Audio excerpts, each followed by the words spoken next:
Watch this guy, Pac-Man. He's good. Pac-Man. He's Pac-Man.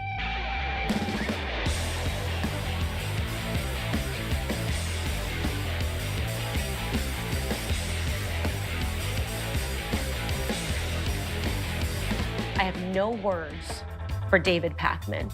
David Pakman does not have a soul. He doesn't have a soul. Pac-Man never talked to the New World Order. Pac-Man never tried to get hired by the Kissinger Group because Pac-Man's a loser. Okay. You got a massive YouTube channel. You got billions of views online. One awful progressive talk show host. Hello, David. Here we go. We're live. I enjoy your show. I really do. David Pakman, a left-wing progressive political commentator.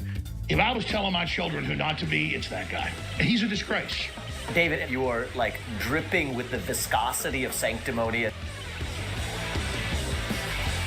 Look at those eyes, man. That dude is gone, ladies and gentlemen. And I will send you some pillows here. I would like you to try them out. And you need to sleep better, David. You have the same energy I do. Okay, so why do I watch David Pakman? I like this guy. That's all my point is. He's dealing in facts, and I like him. Ladies and gentlemen, do not adjust your television. It is really 2023, and for the first time in history, a president is being indicted and will face criminal charges. This is all just such great news, such great news. I was proven even more right than I would have ever imagined, because apparently, there is actually indicting my father. So, Great Orange Leader. Maybe I was wrong. Maybe prayer does work. This is like communist level shit. This is like communist level shit. This is like communist level shit. This is like communist level shit.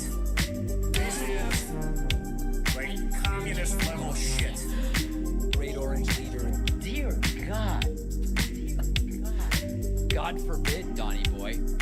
God forbid, Donnie Boy. Great Orange Leader. Dear God.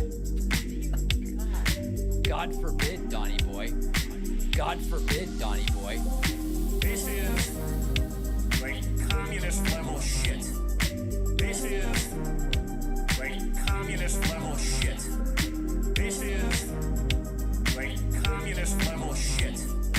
This is like communist level shit. I think that's about all we need to hear.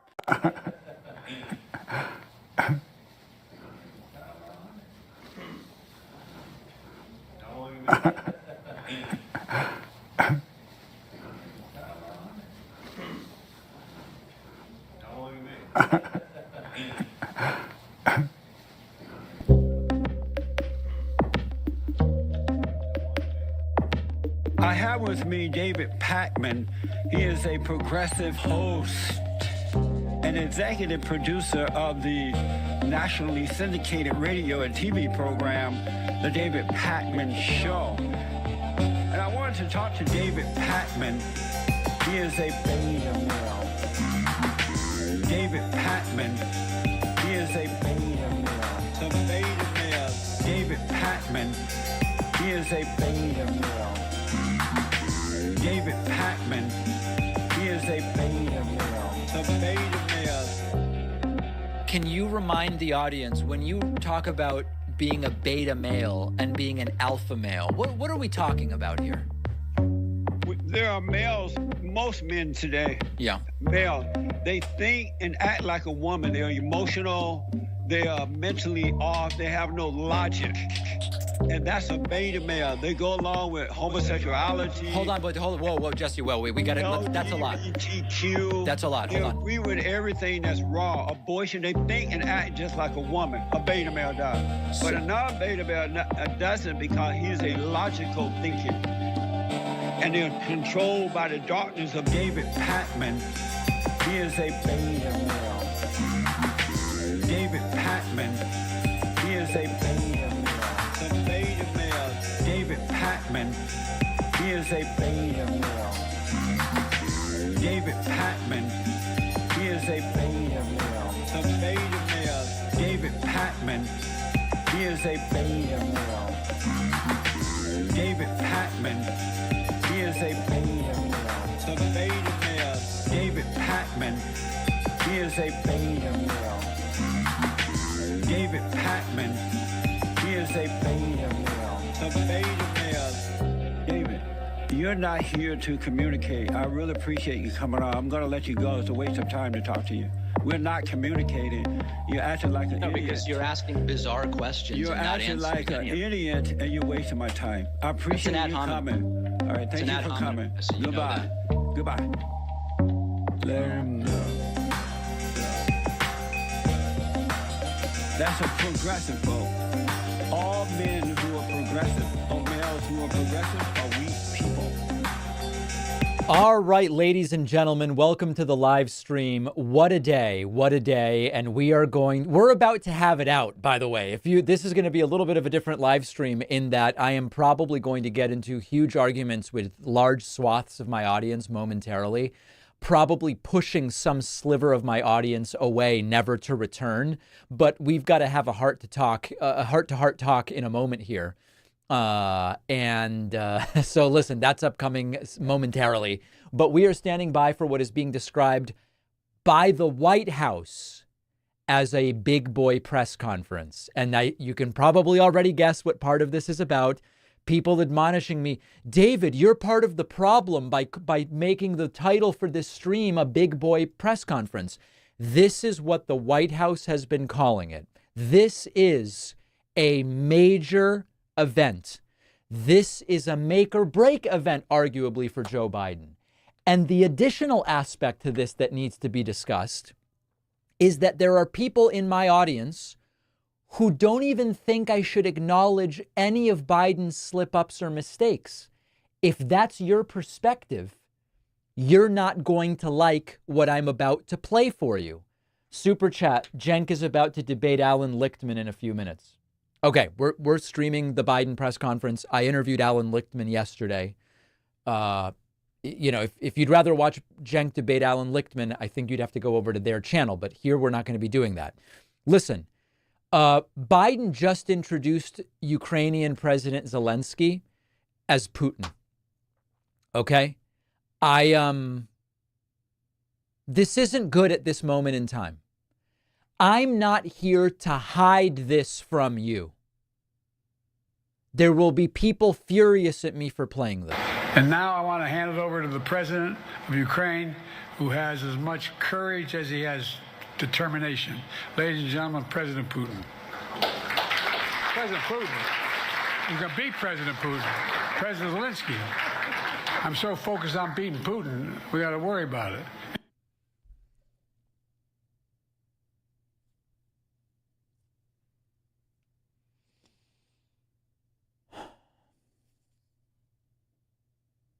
That's not good, okay? It's not good. And I'm not going to hide that from you. And there are people who think I should. Now, fortunately, Biden realizes he made a mistake. Sometimes when Trump does this, he doesn't even realize he made a mistake and he said something completely outrageous and he just plows through it. Okay. Biden caught himself. But at this particular moment in time, it's not good. Maybe it's less than terrible because he corrected it and realized it right away. Right? If he hadn't even realized it, it would have been worse. I'm with you. But it's not what we need right now. All right? Big thanks, by the way, to Jason Sickmeyer for gifting a membership on my website. Appreciate that, Jason. Always great to see you. So listen, we are guys, I know he corrected himself. See, this is what I'm talking about. There's people in the chat now. David, you shouldn't even the correction. I showed the correction. Okay. I showed the whole thing, folks, please. Something is happening right now. Something is happening right now where I don't know what's happening. I get that this is a stressful situation. Okay. I get it. I see people welcoming me back to the progressive side. What are you talking about? I mean, listen, I'm voting for Biden over Trump if those are the options. People saying I'm overreacting. Oh, I'm not overreacting. I said it's not good at this moment in time. At least he corrected himself. Trump often doesn't. See, this is what I'm talking about. How am I overreacting? It's terrible optics given the framing of what's going on right now. And at least he corrected himself. Okay, everybody's got to relax here. Please, please. Oh my God. All right. Should I end the stream? Like, should I not even be here? Should I not even, if Biden does something not so good at the press conference in a few minutes, my guess is some people will blame me and they'll go, David, you never should have covered that press conference. See, this is the problem. You did something wrong by covering the press. Let's give him an opportunity here, okay? He's going to hold a press conference. The White House is describing it as a big boy press conference. Let's all relax. Okay. Super chats. Boruk Rudd. Is it possible for Congress to enact a law that negates presidential immunity? I don't believe so. Andrew. I long for the days where the only thing we had to worry about is the price of mangoes. Seriously, though, your coverage of Biden has been balanced and correct. Okay, we're going to get back to that in a moment. David, you can't please everyone. You do great. I appreciate that, Alisanti. The division in our party right now is exactly what the MAGAs want. Sow chaos in all of us. We need to unite together. David, sir, you're doing everything right. Please stay, says Xander. All right. David, stop overreacting. Exactly.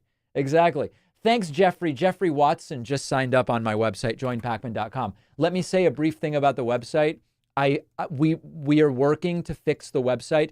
The website is under extremely heavy load right now for 3 reasons. Number one, 4 to 7 p.m. Eastern, when new episodes come out, the website is the busiest. The Project 2025 white paper has gone gigaviral, okay? The number of people downloading the white paper from our website is insane, and it's happening at the exact same time as a new show is out, and I'm streaming. So we're doing everything we can to keep the website up.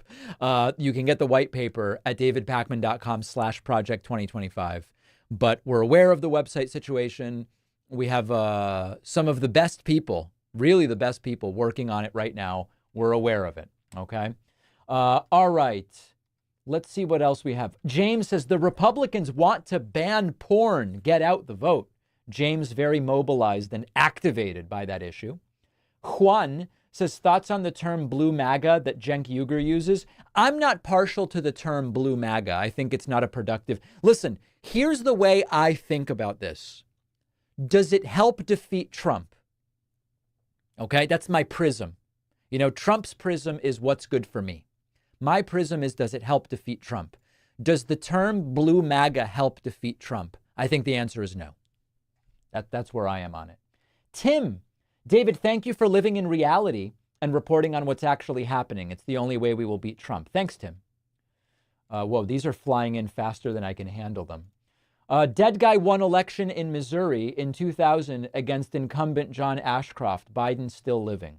Okay. Thanks for being honeys about Biden. I have lost so much trust in political commentary tours I used to trust. Even if I disagree with you, I feel like I can trust what you say. Well, thank you, Cindy. I appreciate that. Felix gifting 5 YouTube subscriptions. Thank you very much. And welcome to Pathological Doubt, who says Biden needs to stay. All right, so listen, before this press conference starts, should we have it out right now? Do people want to have it out? Let's just do it right now. I am in a situation where Biden's debate performance has ruined my show and totally turned my audience against me, no matter what I say. And let me explain to you why. On this show, I always just tell you what I believe to be true. Okay? When I come to you and I say, listen, we look at the polling. Trump gained 1.8 since the debate, but now lost a fraction of that. And the polling is almost unchanged since the debate. I interview Alan Lichtman, and he says the debate doesn't change the fundamental infrastructure of this election. It's not obvious to me what is the best way to defeat Trump. Is it keeping Biden or is it replacing Biden? If I believed replacing Biden was the obvious option, I would be telling you.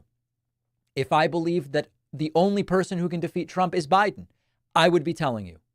I don't do a show where I calculate my opinion for clicks or to ingratiate myself with particular slices of the audience, okay? My honest opinion is it's not obvious to me what should happen. There are people in my audience furiously canceling their memberships. Now, what do I mean by that? Well, some people just cancel calmly, like they would pull out their phone and they would go, cancel. What I'm talking about is there are people going and emailing me and going, you're a terrible person and you deserve to lose your show. Angrily canceling their, oh, my phone just shut down. Angrily canceling their memberships because they write to me and they say, David, you should be loudly demanding Biden resign. Why? It's not obvious to me that that's what's best for beating Trump. And on the other hand, there are people furiously coming to me and saying, David, do not even mention the idea of replacing Biden. How can I not mention it? It's a discussion that is plaguing Democrats right now. There are meetings about whether to do it. And I'm going to do a show about American politics and pretend that this is not a discussion that's happening. So my point here is, because it does, if I took one position or the other, there would be people furious with me. I'm just telling it to you the way I see it. Now, if you need, that's my Biden cough into my hand move. If you need someone to tell you that Biden can't win, there's shows that are telling you that, and you can find them. And if you need someone to tell you Biden's the only one that can win, there are shows that can tell you that as well. It's unclear to me what empirical basis I could present to you to make either of those black or white arguments. So I'm saying it to you the way it is. That's what it is. And so it's depressing to see people canceling memberships because what they're essentially saying is, you deserve to lose your show because you're not telling me what I want to hear. Okay. I'm sorry you feel that way. I'm sorry you feel that way. Let's see what President Biden has to say tonight. Everyone knows it's make or break. Oh, let me mention one other thing. Biden has started to self-tan or use makeup. So he looks orange now, much like Trump does in a lot of his appearances. I did a video about that. It's not a puff story. It's not something I made up. It's being widely reported. It's a big deal that after the debate going so wrong, a light bulb went off at the Biden White House where they said, hey, you know what? The optics matter. Biden looking super pale isn't helping. Let's start making him orange like Trump. I'm using sort of facetious language, right? But the whole point here is all of a sudden one debate performance and people around Biden go, you know what? There's something to the self-tanner. Now, they're not dyeing Biden's hair that I can tell. People wrote to me saying, David, you shouldn't even mention this. Do not mention that Biden is painting himself orange.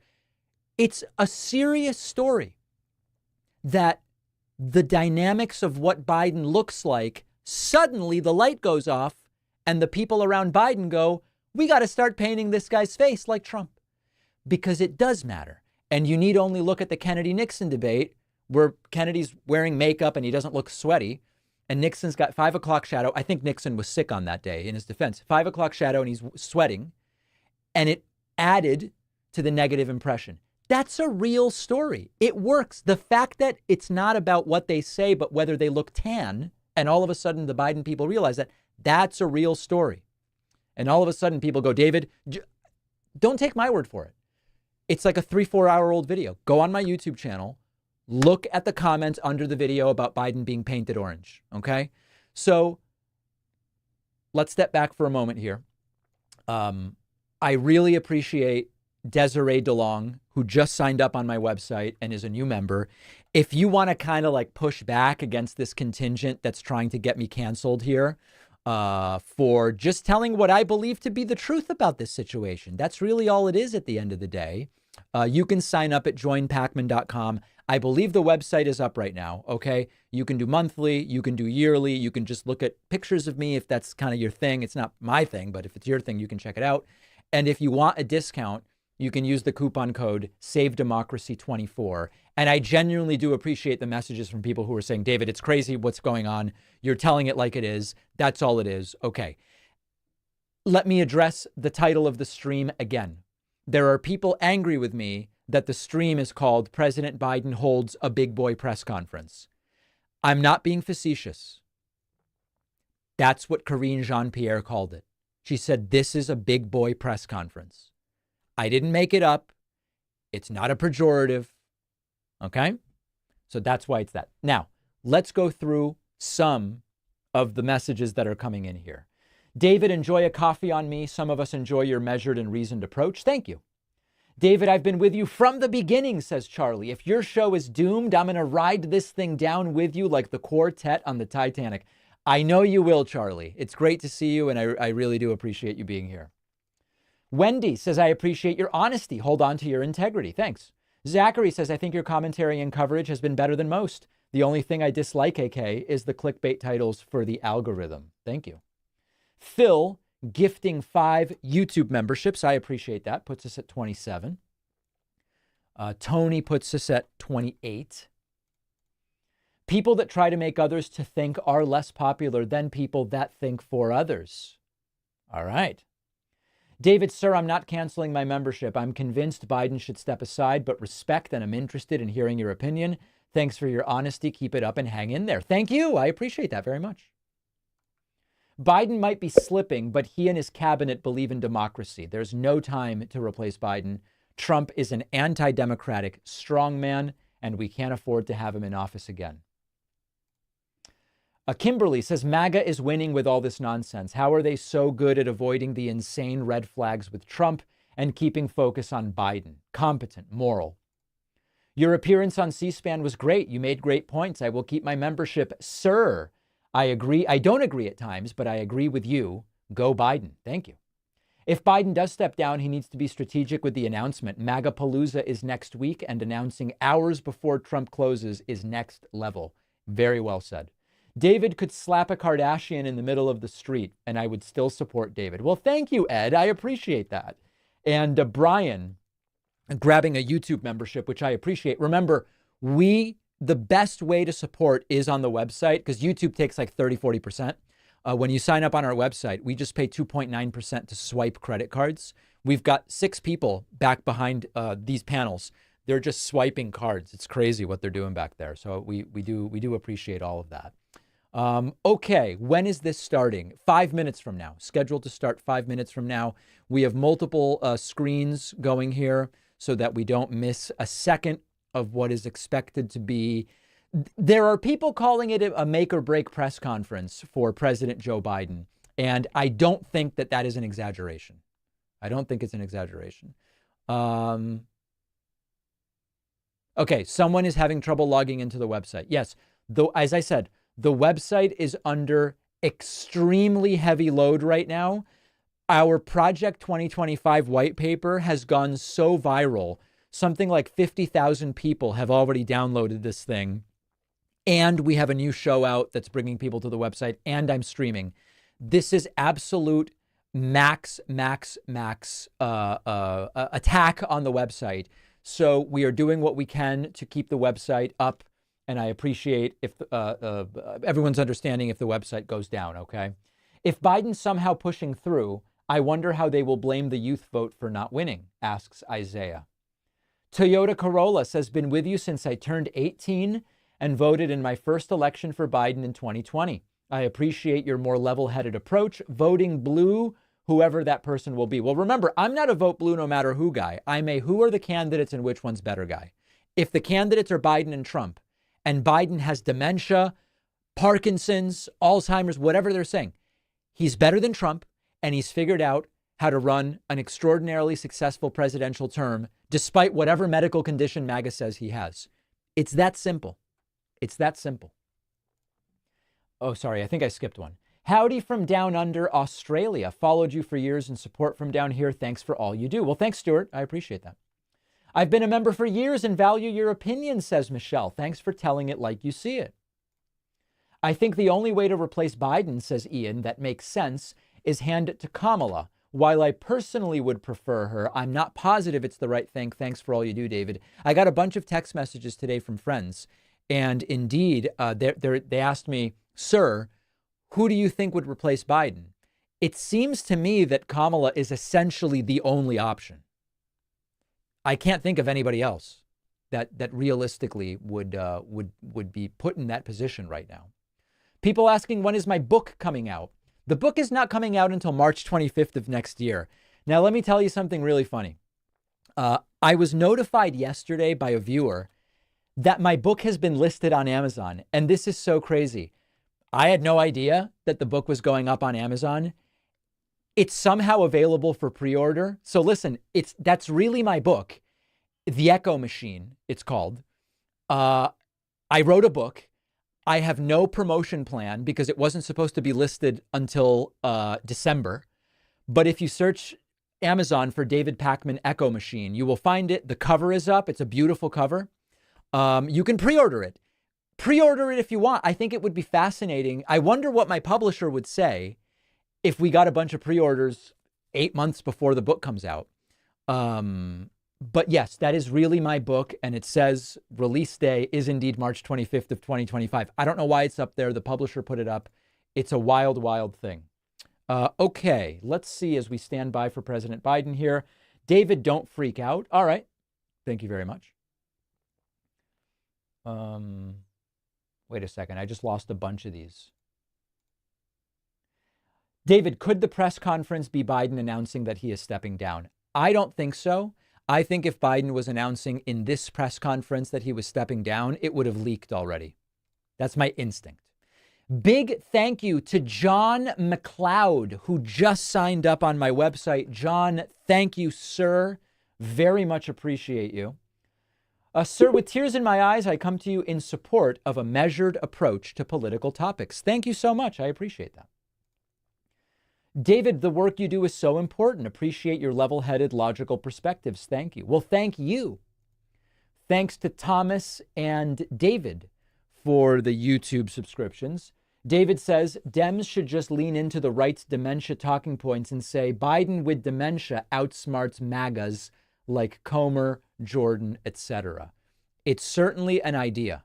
Certainly an idea and certainly an approach that could be taken. It would be great if someone, oh, here we go. It looks like, okay, no, they're not quite ready to start yet. We're just keeping an eye for when there's actually a camera in the room where Biden is going to deliver this press conference. It should be starting any moment. Really now is when it's scheduled to start. So we should find out how it will go very quickly, you know.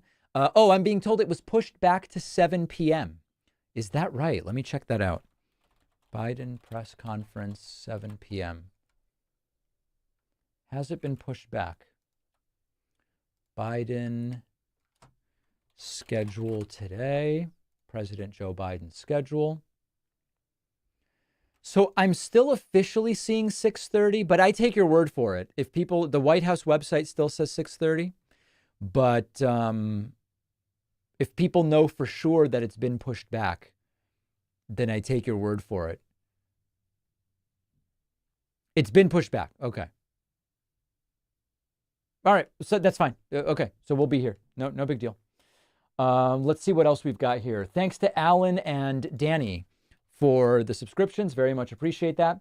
David, sir, if he glitches during the press conference, is it over for Biden? Listen, that is a very strong prediction to make. It would be a very bad thing for Biden to not do well in this press conference. They are talking about it as a big boy press conference. They are talking about it as make or break. So I do think that this is absolutely critical in a lot of different ways for the president. Right Plight says, I believe my content would be up your alley. You're welcome to show it anytime you'd like. All right, thank you. Takar says, Mr. Pakman Show, sir, with tears in my eyes, keep staying true to you. Thank you. Pre-ordered the book. Let's hope books are still legal in March. Thank you so much. David, sir, with tears in my eyes, I ask, if Dems win Electoral College and Republicans win popular vote, do you think Republicans would try to get rid of the Electoral College? It might be the only way. That's a super interesting question, Alex, and let me give you a little commentary about that. As many of you, I am sure, know, it is common at this point that Democratic presidential candidates win the popular vote, but a Republican still becomes president thanks to the Electoral College. Happens regularly at this point in time. It almost happened in 2004, where it was John Kerry versus George W. Bush. Bush was the last Republican to win the popular vote. He won by somewhere between, let's call it 2.5 million votes in 2004. If it weren't for 140,000 votes in Ohio, John Kerry would have become president as a Democrat while losing the popular vote. Now, it didn't happen. It didn't happen. But an interesting little trivia factoid to consider. I don't know in what sense we would consider it, but it's certainly something I would consider considering. All right, I'm being told the website is back up. The website is working perfectly right now, okay? So if you've been waiting as the website keeps dumping to grab a membership, this would be the time to do it. Joinpacman.com. You can also grab the Project 2025 white paper. I'm refreshing and it's working perfectly right now. Perfectly. So I would go ahead and grab that right now.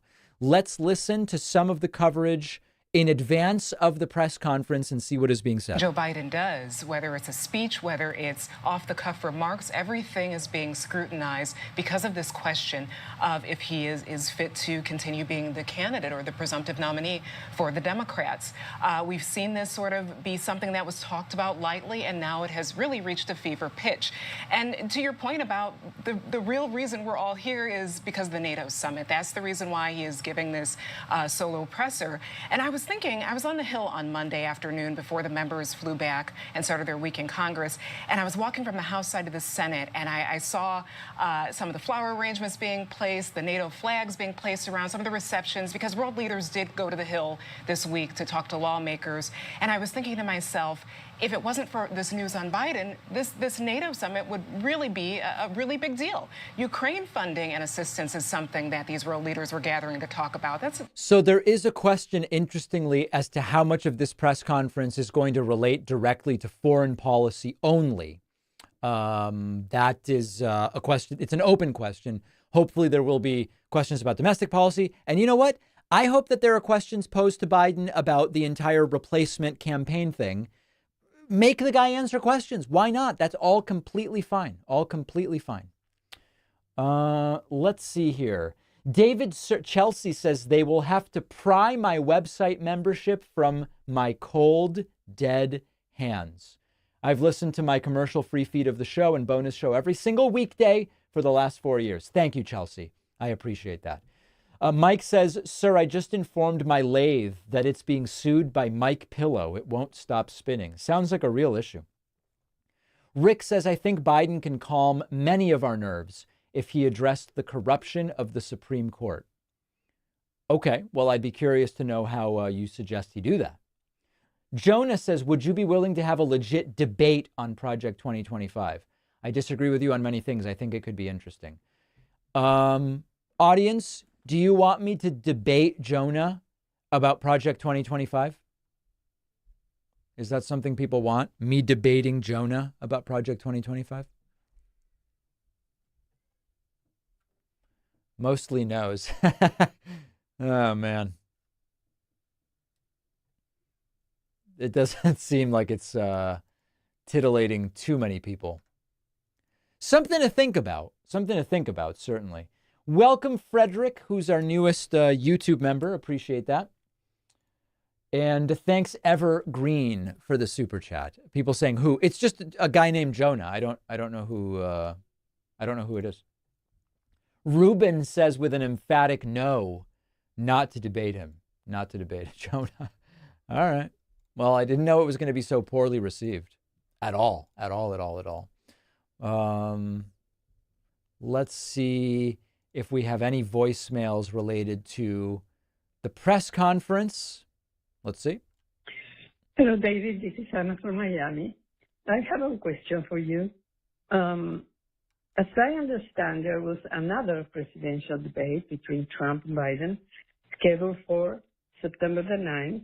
I think it was on CBS.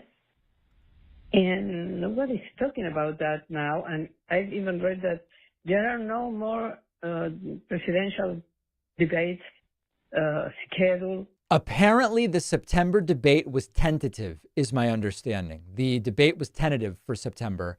And now there is a question as to whether it's going to happen for a number of different reasons. A number of different reasons that I'm sure you can imagine. Camus says, listen here, Jack. The fact of the matter is, this is the United States of America. Yes, channeling your inner Biden there for sure. Very, very interesting as we stand by here for President Joe Biden. A couple other things I did want to look at over on Twitter, also known as X. Let's see here. Oh, on the issue of Project 2025, Trump's been pretending he doesn't know anything about it. Adam Kinzinger disagrees. Do you buy what President Trump is saying about not knowing anything about it? No, of course he knows it. Look, Heritage Foundation plays a very important role in his campaign. And let's also, quick aside, keep in mind the Heritage Foundation recently flew the American flag upside down, which somehow is cool now to do, even though that used to be a very anti-American thing. So he knows, his people around him know, they're deeply involved in this. And this is all about remaking the federal government, not just to be like a conservative federal government, but you think about what this does to competency. So if you want to get a license to do whatever through the federal government, those people that do those licenses or put out your social security check or do those things that we require every day, they're talking about replacing them with folks that have no idea what they're doing because the other people that have been working there have not sworn an allegiance to Donald Trump. And what we know about Donald Trump is he only wants people around him that swear an allegiance to him, and that's it. All right, there it is. Let's see whether there is anything else here. Oh, there's a compilation now of Trump getting people's names wrong. I guess it's like a rapid response thing to Biden referring to Zelensky as Putin.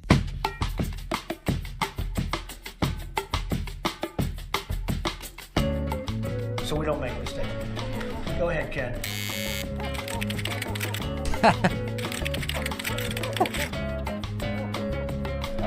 Chuck Canterbury, the National President of Fraternal Order of Police from South Carolina. I'd like to maybe have Matt Blum. Nambia's health system is increasingly self-sufficient. But what we just saw, we just left pleasure. Paradise. Or paradise. We appreciate it very much, Tim Apple.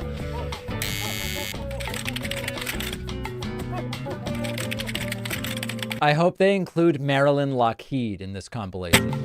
So will Christian ever run for president against you?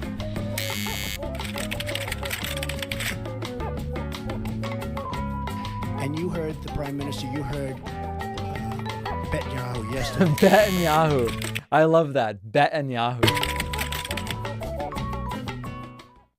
Did they forget your name, John? I don't know. What's going on here? My name's Phil, sir. My name is Phil. All right. Well, listen, his fair share of issues going on there. All right. Let's get to a few other super chats here if we can. The polls mean nothing, says Chris. Election day is everything. I will be voting blue in Delaware. All right, Chris.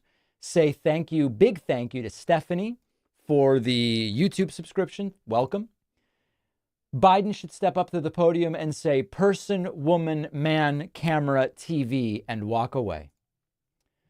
Nalgitas says, I'm full MAGA, but always enjoy your commentary. The damage is already done. At best, his dementia image sticks, and at worst, it becomes more evident. All right, there is a message from MAGA. I just pre-ordered your book. It's the greatest pre-order people have ever seen. Jeff Bezos has tears in his eyes. Yeah, that's not a joke. Unbeknownst to me, my publisher listed my forthcoming book, The Echo Machine, on Amazon yesterday. And we have no marketing plan at all. And it's available for pre-order. So if you were thinking about getting the book when it eventually comes out, they may raise the price. I don't know. You can pre-order it now on Amazon. Just search for my name on Amazon or my name and Echo Machine. The book is called The Echo Machine. Available for pre-order. Available for pre-order. I will say one thing. If you do pre-order it this early in the game, please email info@davidpakman.com a picture of the pre-order. I'm going to collect early pre-orders for the following reason. It's so early. We are planning to talk to marketing about offering some kind of goodies to like the really early pre-orders. It's so early we haven't done that yet, but if you pre-order the book this early, send me a screenshot of the pre-order. I'll gather them And then I will go to my publisher when I meet with marketing in a couple of weeks and say, here's a bunch of people that have already ordered it. What can we offer them as a goodie? All right. So info@davidpakman.com. Welcome to Suzette Briseno, who is new member number 54 today. Welcome, Suzette. Really appreciate you being here. Also, thanks to Cactus Matt for the Twitch Prime subscription as we are standing by just about 15 minutes from the start of this apparently again rescheduled press conference. Let's see what other super chats are coming in here. I think Project 2025 is a hot topic. Debate would be enlightening. I've debated a few other times on YouTube. What about next week? Modern day debate.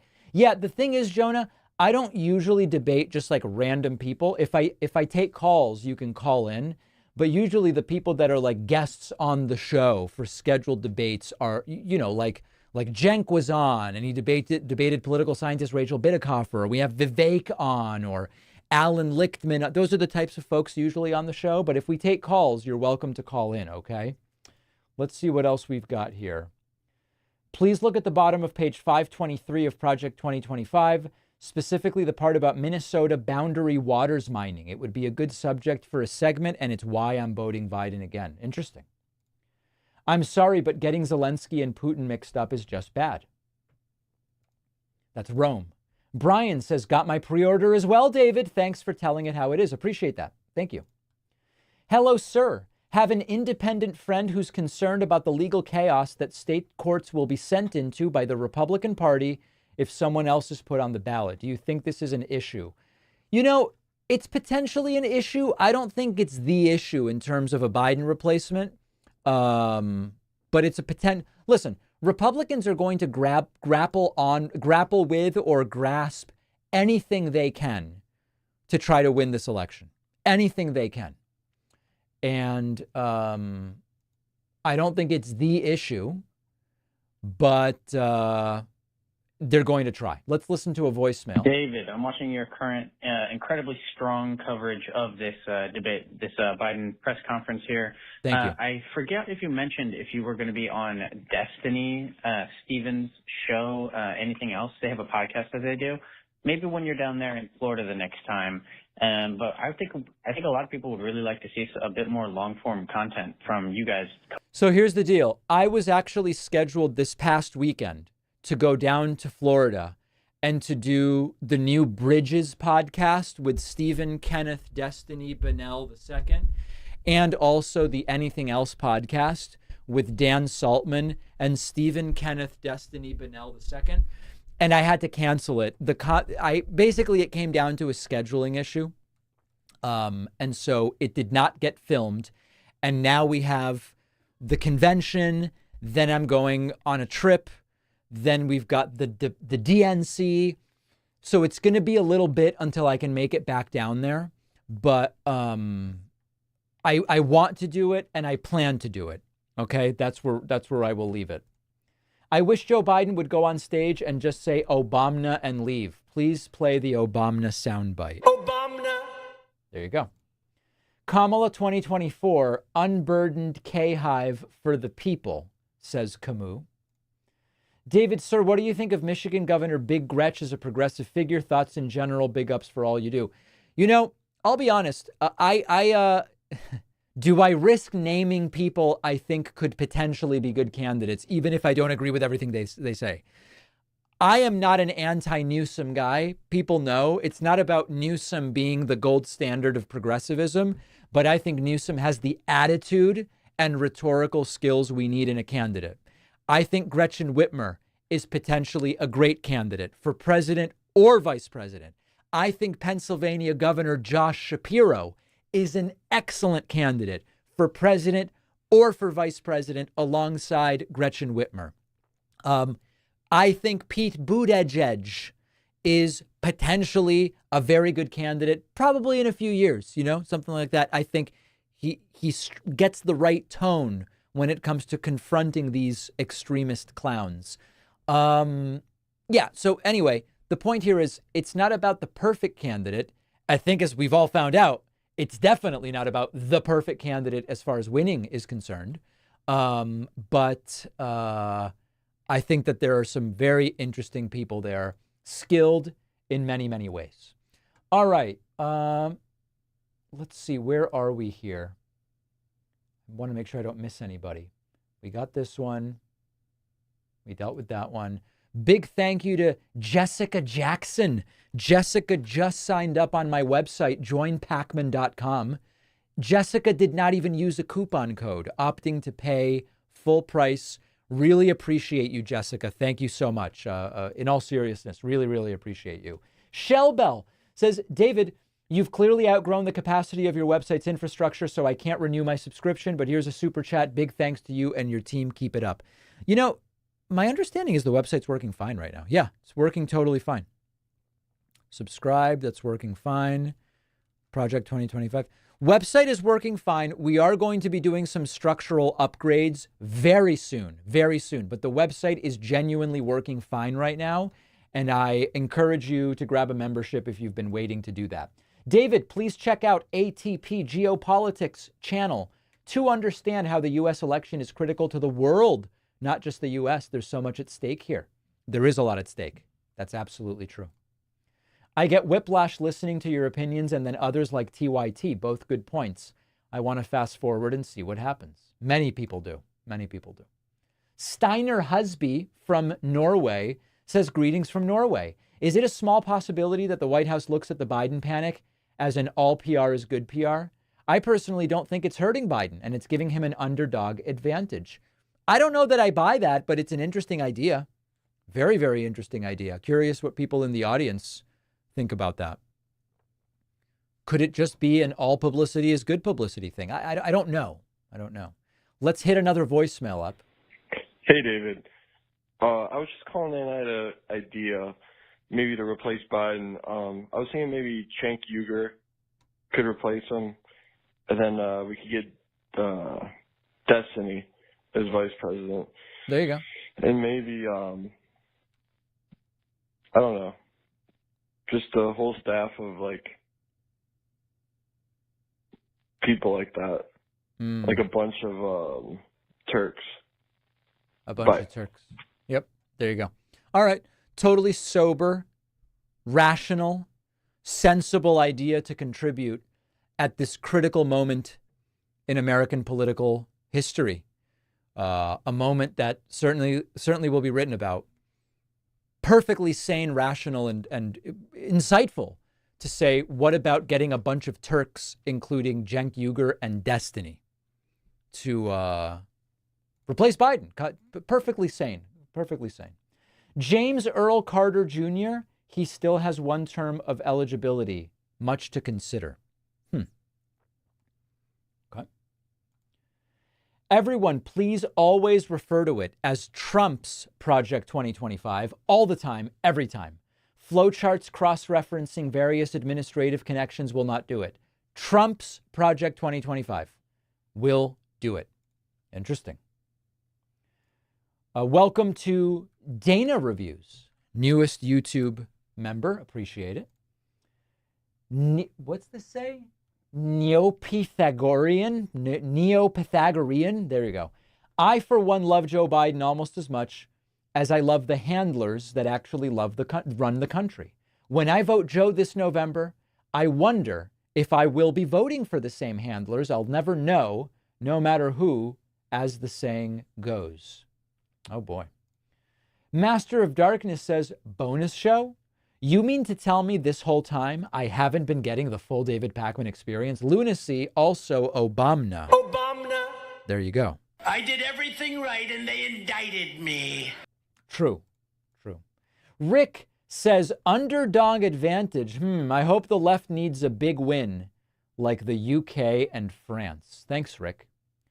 David, have we considered Tulsi as a replacement for Biden? She is trustworthy and has great policies like, there is Chakaseki.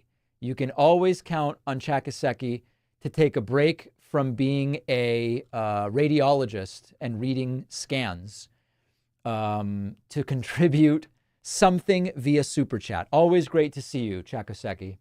Bill says, sorry if you've addressed this, but the narrative that the media has created this issue for Biden seems demonstrably false. What do you think?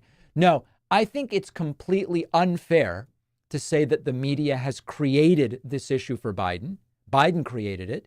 But what the media has done very much wrongly is they have ignored 4 years of very obvious cognitive decline from Trump. Only in the last few weeks did they even start talking about Trump cognitive decline, and they stopped as soon as the debate took place. So I think that is a very accurate criticism of corporate media. The criticism that corporate media sort of concocted the entire Biden situation does not seem accurate to me. Does not seem accurate to me. How can I get a free membership? Okay, I'm going to tell you how to get a free membership. Listen very carefully, because every time I do this, people email me and the emails go right into the trash. Okay, to get a free membership, add your name at davidpakman.com/free membership. Now, there's no space there. If you type davidpakman.com/free space membership, that won't work. Someone sent me a screenshot. They said, David, it's not working. Look. And I look and it says davidpakman.com/free list. That's not the URL. The URL is davidpakman.com/free membership. Okay. And then if you want to gift a membership, you can go to joinpakman.com, check the "This is a gift" box when you check out, and then we will give the membership to the next person on the waiting list. Okay? That's the way it works. And it works very strongly, I should say. Let's see what else we have here. Hey, Dave, I'd like to debate you. Let's get something scheduled as quick as we can. I want to debate you about whether a hot dog is a sandwich. Also, is a taco a corn dog? I don't know, but let's get something going. Have your people call my people. Bye. Exactly. Let's just set up all of these debates, which will be very titillating to the audience. By the way, is a hot dog a sandwich? Have we kind of agreed on that? For me, I'm going to be very honest here. I used to believe a hot dog was a sandwich because it is, in a sense, a meat or meat alternative stuffed within bread. So by that definition, I used to believe that a hot dog was a sandwich. I no longer believe that. I now believe that there is its own category for tube-shaped protein with bread.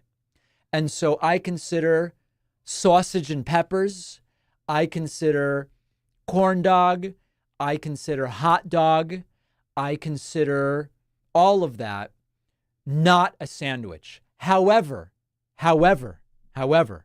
and I know that this is going to trigger a lot of people. As some of you know, I'm Argentinian. In Argentina, we famously have something called choripan. Now, this is a portmanteau of chorizo, or said in an American accent, chorizo, or said in a British accent, chorizo. Okay, you know what I'm talking about, right? Choripan, chorizo, and pan, bread. You butterfly the sausage. The chorizo is butterflied, and the bread can be connected, but it's not a hot dog bun. I consider that a sandwich. Think of what a sick person I am, that the hot dog with a non-butterflied dog in a generic hot dog bun, I do not consider a sandwich. If you take a nice French bread, butterfly a sausage, grill it, and put it on with some chimney, I do believe that that is a sandwich. I do believe that that is a sandwich. So we may commission someone to investigate this, but that's where I am on the issue. And I'm going to ride that off into the sunset very, very soon. Let's see what else we've got here. Hey, David. I just wanted to say I really appreciate your coverage, and I agree with you. Biden, he's as smart as he's been since his days in the Senate. It's impressive. Really, really impressive. I can't wait for November. I mean, these polls are fake, obviously. The media is against Biden. I mean, the deep state's real. That's all I can say. Biden 2024, let's go. I guess that's some kind of joke or satire, but honestly, I can't. It's like so poorly delivered that I don't even really know.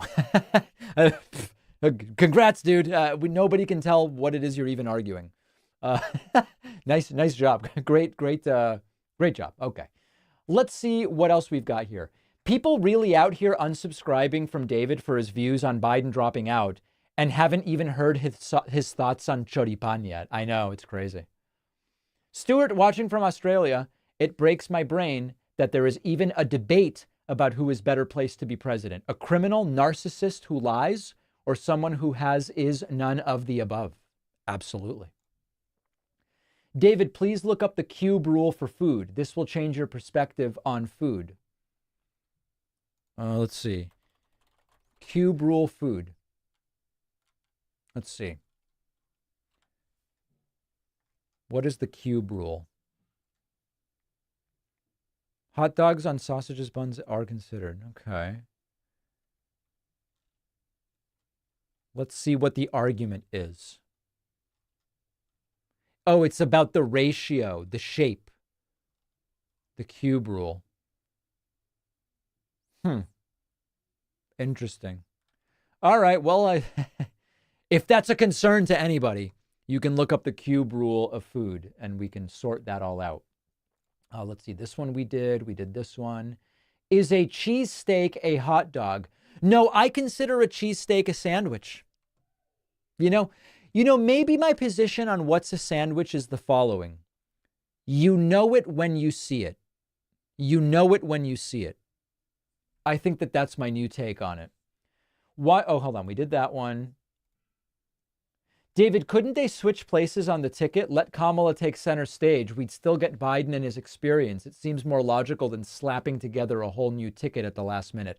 Interesting idea. I mean, it seems all of these ideas have an element of chaos that makes them risky, but it's certainly an interesting idea. Democrats win in November. Colombia wins on Sunday. Well, we will see. We will see. I'll be rooting for Argentina. Basing sandwich status on the tubular nature of meat is a ridiculous way to classify. I accept some people think it's not a sandwich, but that logic has no place in reasonable discourse, sir. Yeah, maybe it's not a great analysis.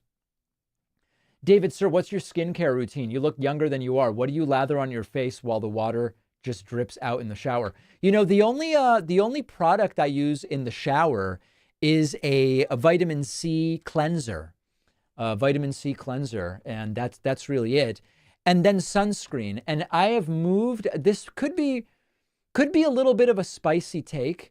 I have moved completely to South Korean sunscreens. And if you look into chemical sunscreen versus organic sunscreen or inorganic sunscreen, research all this different stuff. It's so difficult to get new sunscreen elements approved in the FDA framework. There are sunscreens that have products that are approved in Europe and South Korea. And South Korea has very, very good products where you get elements that both are safe, seemingly beyond any doubt. You know, there's questions about endocrine disruptors with the benzones, the avobenzone, etc. You can get elements that are not FDA approved, but they're approved in Europe, which is in a way stricter. They spread better, higher quality. And so I'm on South Korean sunscreen at this point. There's people saying they have whitening products. Not the one I buy, okay? I'm not buying a whitening sunscreen. Can you imagine? I'm going to buy a whitening sunscreen for myself. It's like, what are you talking about? I'm not white enough. I have enough trouble explaining to people that I'm Hispanic and I need a whitening sunscreen. Give me a break. Dear God. Okay, let's move on here. David has the best channel on YouTube. Just ask Howard Stern. We are in this together, folks. Go blue. Thank you. Any chance you're including your recipe for miso salmon in the new? You know, it's funny you mentioned that. It occurred to me. Oh, sorry. Hold on a second. I have to just block someone.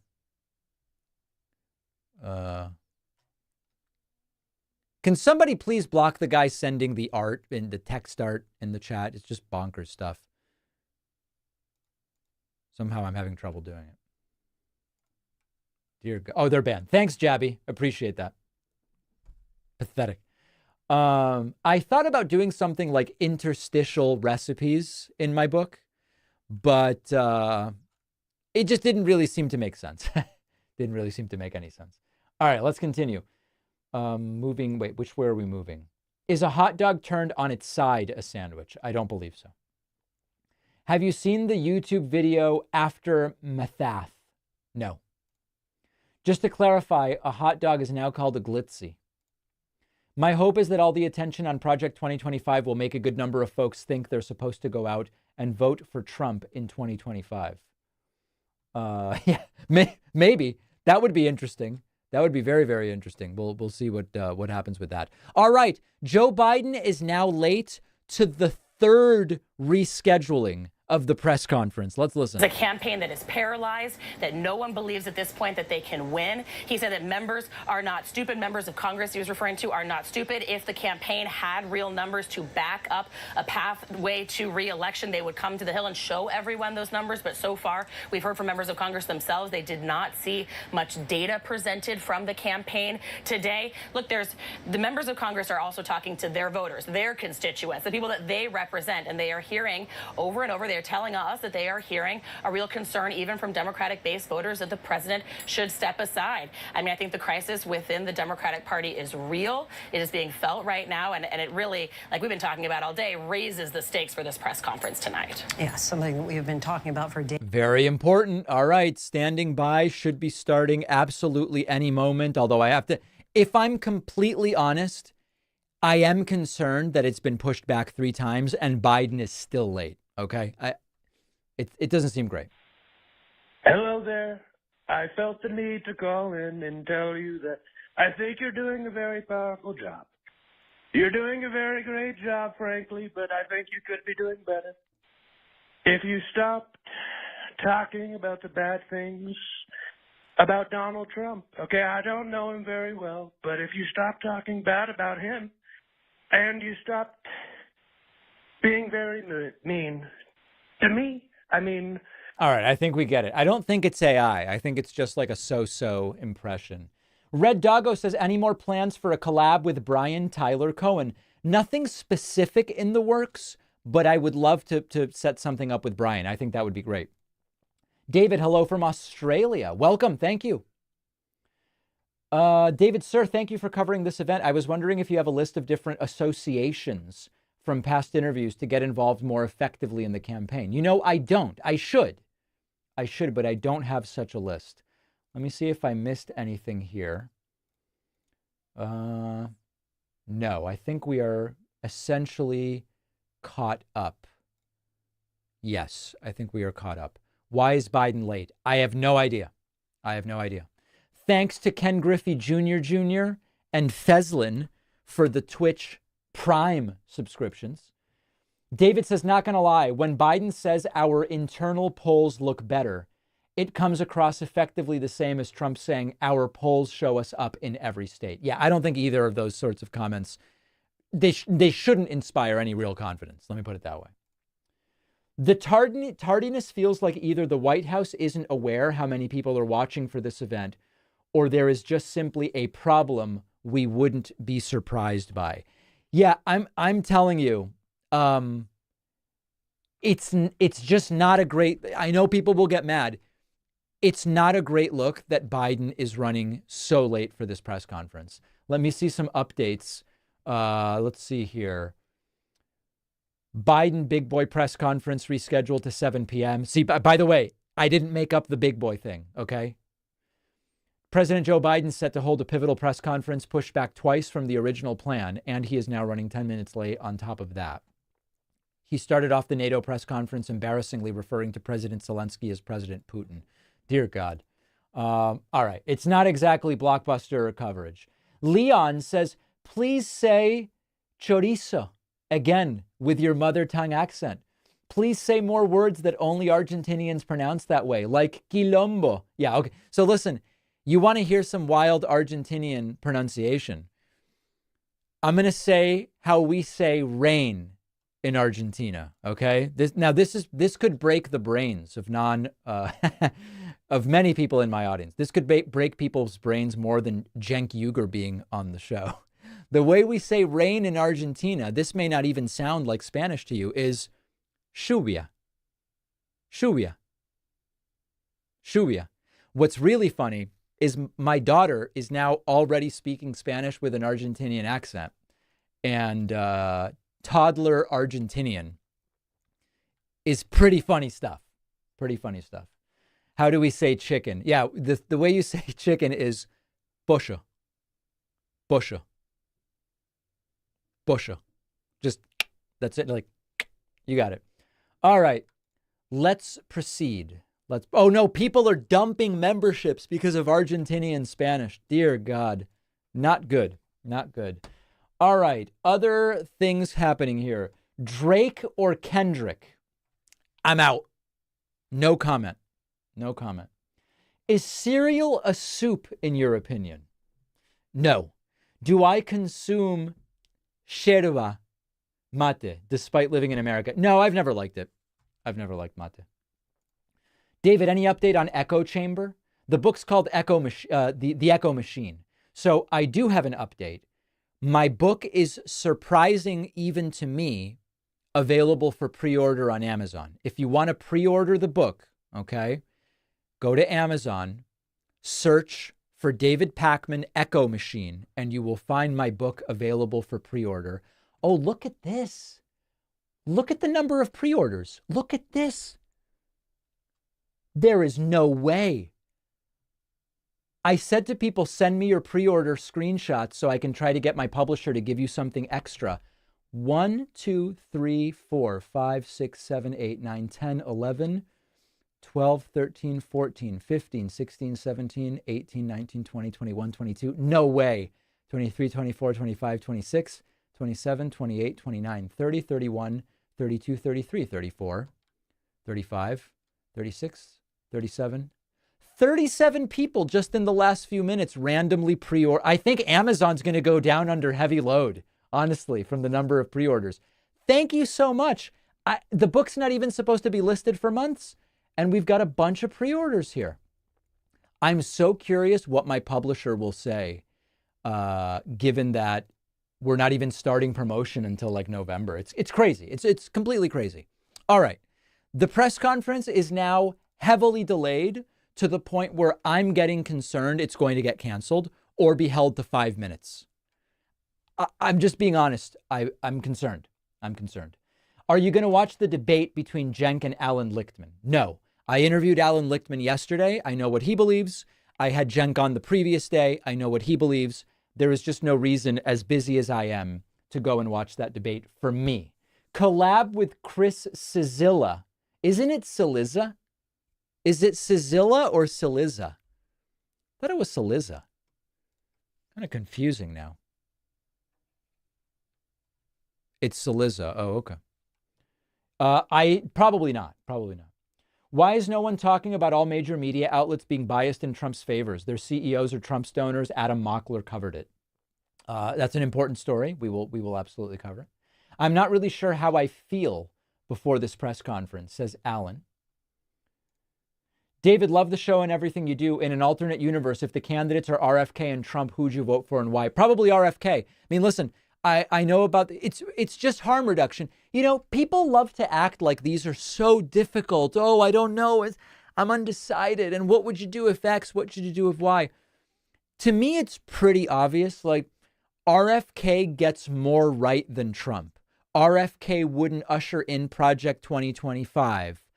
I don't agree with RFK on vaccines, but like, these aren't super difficult. I'd go RFK over Trump. I would just figure with all of these, the question is, who's the better option?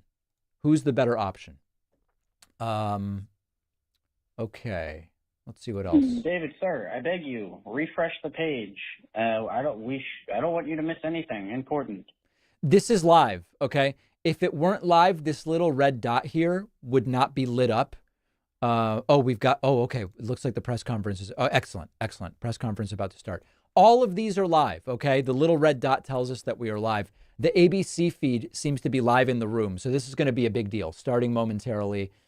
Thank you for joining us. And I will mention one more time, I would love it. I would love it, especially in an election year as important as this one, if you grabbed a membership on my website. You can do it right here at joinpacman.com. You can look at my mug and my Gumby asymmetrical hair. And you can, of course, use the coupon code joinpacman.com to get yourself a discount off of the memberships. And I will announce new members. I will announce new members to the extent that I am able. All right, other super chats. Thanks to D's King Hockey for the YouTube subscription. Appreciate that.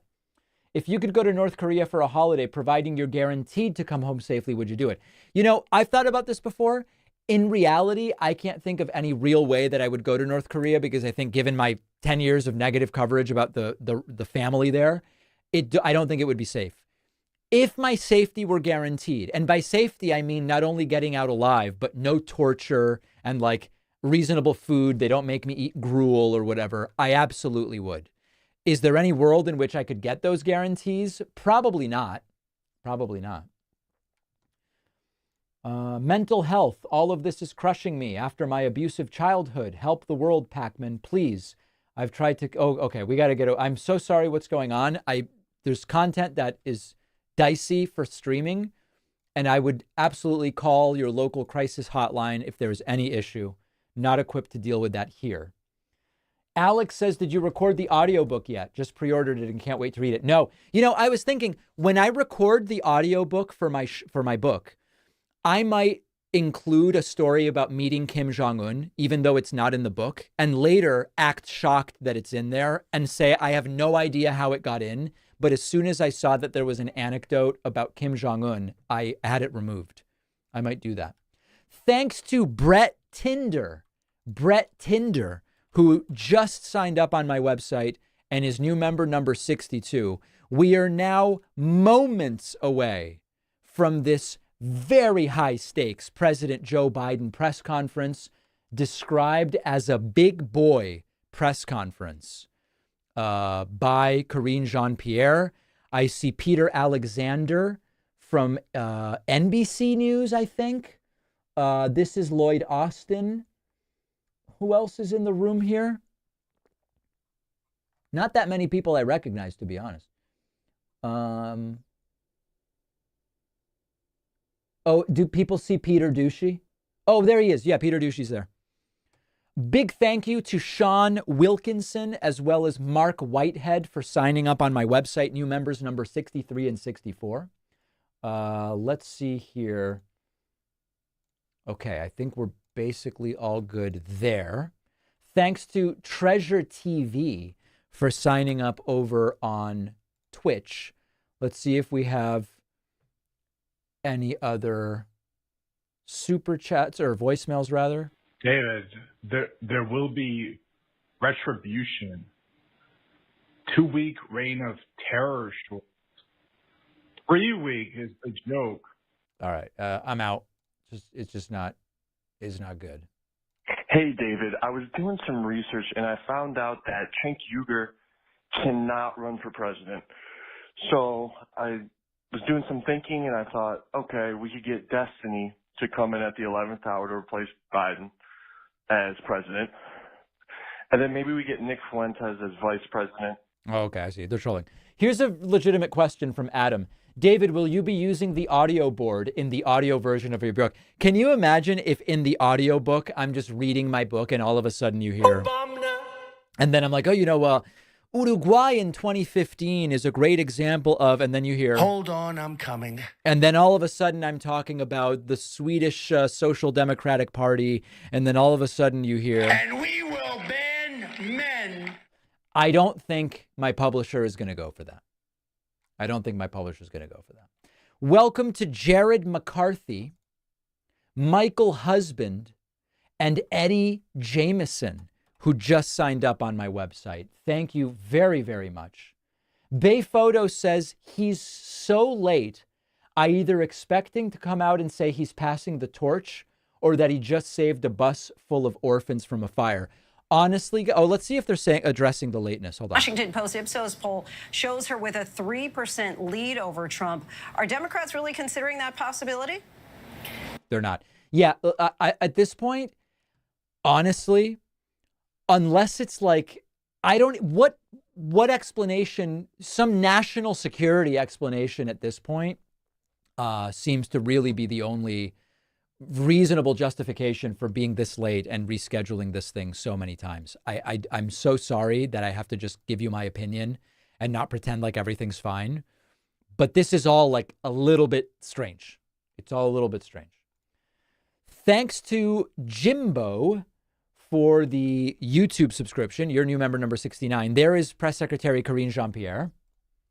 I feel like this is going to be his last speech, which will go badly before he drops out. That's James with a very, very negative prediction about this. Okay, we see more high-level individuals entering at this point in time. There is Blinken. So it seems as though this is going to start any second, which is great. Big thank you to Anthony Skoka and Melanie Miller for the subscriptions on my website. And honestly, thanks to people who keep pre-ordering the book. I just got another 1, 2, 3, 4, 5, 6, about a dozen more. No, about 2 dozen more book pre-orders. Yeah, my book is available for pre-order. I wrote a book. It was a lot of very early mornings, not so many late nights. It was mostly early mornings. And I think it's really good. I mean, what can I say? I think it's good. I wrote it, right? I mean, what am I going to say? This is a terrible book. I think it's good. I think it will really, no matter what happens in November, give a lot of us the information we need to understand, okay, if Trump wins, here's the historical context and what we do next. If Trump is defeated, what is the ideal model going forward? So you can find it on Amazon. Search my name. The book is called The Echo Machine. And if you pre-order it this early, send me a screenshot of your order so that I can try to get my publisher to offer some goodies to the early pre-orders.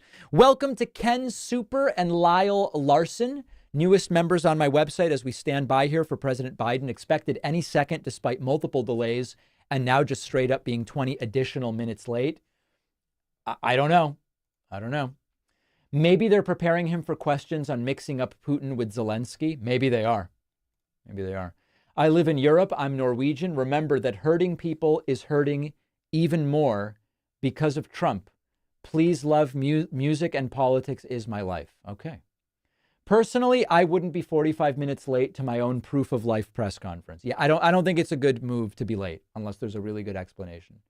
David, sir, I'm wondering if your opinion has changed on the Wall Street Journal article about Biden behind closed doors slipping since the debate. My opinion on the article hasn't changed because it was still poorly sourced. Whether it's true is a different question. David, why is this one such a big deal? I'm so nervous. It's a big deal because the idea here is that it's Biden proving he can take questions and speak extemporaneously after 4 p.m. And if he doesn't, it's going to double the pressure on him to step down. So it is, in a sense, make or break in that way. Thanks to Christopher Keel for signing up at joinpacman.com, our newest member. Really appreciate it. I had hopes that were quickly lost when Biden called Zelensky Putin today. Thanks for all you do, David. Thanks, Steve. Biden's late because he's trying to get his Pacman membership, says Brian. It's possible. Thanks for reading none of my super chats. Big fan, by the way. This is the first one I've seen. Professor Swagamuffin. I'm sorry. I think if they're under $5, they don't show up here. To be totally frank, I think that's what's going on. Is Biden a beta for being so late? What the? Says Dada Axel. I think it's not good that Biden is so late. At this point, it might be better for them to cancel and make up an excuse. If Joe is late and senile, it will be double rough. You know, let's not get ahead of ourselves. Let's first see if the press conference happens or is canceled. That's step one. And then we will sort out the rest of it, the reaction and everything else. Going to run. We're all encouraging. Oh, this was July 10th. Okay. Everybody, is anyone addressing the lateness? This check on Trump. So will there be that kind of reshuffling of money and attention? Maybe. But look, we do still have 4 months. I think that to play devil's advocate here to this conversation, the president could, in theory, continue to turn the page, slowly restore confidence. But it will take moments like this, and it will take many, many more of them, I think. And of course, it'll take elected Democrats from sticking. They need to stick with him. I mean, he needs to find a way to stop this bleeding. Yeah. Borb says, David, Ian Vaush says Biden dropping out is the only way to beat Trump. What are your thoughts on this? I've not seen any data that tells me that. I'm open to being convinced of that. So far, no one has presented data to me that makes that clear. You know, the polling got a little worse for Biden, and it's recovered a third of the way already. So when I look at that, it's hard to see that and say, now there will be people who say the situation is unique and therefore the polling tells us nothing. Well, in that case, then you don't know any more than I do, right? I mean, if that's your argument. Welcome to Ken Reeves, as well as JD Tandy. That's got to be from earlier, right? Jeez. Newest members, number 75 and 76 today. Other super chats coming in. How do I buy the book? Where do I message the pre-order screenshot? Okay, here's what you do. Amazon.com. Search David Pakman Echo Machine. Pre-order. Screenshot. Email screenshot to info@davidpakman.com. All right. David, is it wrong I'm starting to feel anger and hate towards Trumpers? Wrong, I don't know. Productive, maybe not. Sir, I just bought your book in the Apple bookstore. I just learned it's available in the Apple bookstore. Great news. Find a cure for aging. Honestly, there must be a way it might be worth testing a bit if Biden's into it. Are you still looking for on-the-street interviewers? Yes, if they're good. Guys, obviously Joe Biden needs to get jacked up on Mountain Dew before coming out. That also makes him need to pee a lot, so that's the delay. Riveting analysis. Between Jesse Lee Peterson and Trump, who are you going for? Amazing. That's a tough one. If my options for president were Jesse Lee Peterson or Trump, who do I go with? I don't know. That is a difficult one. That is a difficult one. Incompetent in so many different ways. He's not able to come out. It seems clear to me. He's either unable mentally or a national security issue, says Steve. Well, we will find out. I'm going to be upset if Biden doesn't swing in like Tarzan. If he doesn't show, we are done for. Yeah, guys, Biden needs to show up like now. I don't know how else to say this. Like, this was supposed to be at 5:30. It got pushed to 6. Oh, wait, is this him? No, it's someone bringing out notes. Someone's bringing out notes. All right, I assumed that would only be happening if the press conference was going to happen. Is this an odd platform for this make or break speech? Why NATO? We'll see if they explain that. It's easy being vice president. You don't have to do anything. Joe Biden. Simple. Solution is Biden being VP. For the love of God, Joe, cancel and have a night's sleep. David, can you shout out my boyfriend, Sam? He's having a hard time this election. We both enjoy your coverage and channel. Trans rights are human rights. Yes, Sam, shout out. Hope you're well. Keep on keeping on. I pre-ordered your book. What would it take you to cancel Joe? I mean, if he's running against Trump, I'm voting for Trump. I'm voting for Biden. Sorry. I think I'd vote for a corpse Biden over Trump at this point in time. Quite frankly. Biden becoming more incompetent and outrageous than Trump would be what it would take, I guess. You know? Kamala Bunga, says Wolfman. Okay. I live in Montenegro. Do you think Trump or Biden will offer NATO membership to our president? Thank you. We're going to skip it. I'm so glad I found your channel. Oh, here we go. We go now to the Walter Washington Convention Center here in the NATO summit and President Joe Good Biden. evening. We just concluded this year's NATO summit, and the consensus among the members was it was a great success. It was especially momentous because it represented the 75th year of the most important military defense alliance in the world's history of the world. We should never forget that NATO grew out of the wreckage of World War II, the most destructive war in history. The idea was to create an alliance of free and democratic nations that would commit themselves to a compact of collective defense. Standing together, they knew we'd all be safer. An attack on one would be treated as an attack on all. And it's worked because a would-be aggressor knows if they attack one of us, they'll be attacked by all of us. Sending that message is the best way to deter aggression and prevent wars in the first place. For those who thought NATO's time had passed, they got a rude awakening when Putin invaded Ukraine.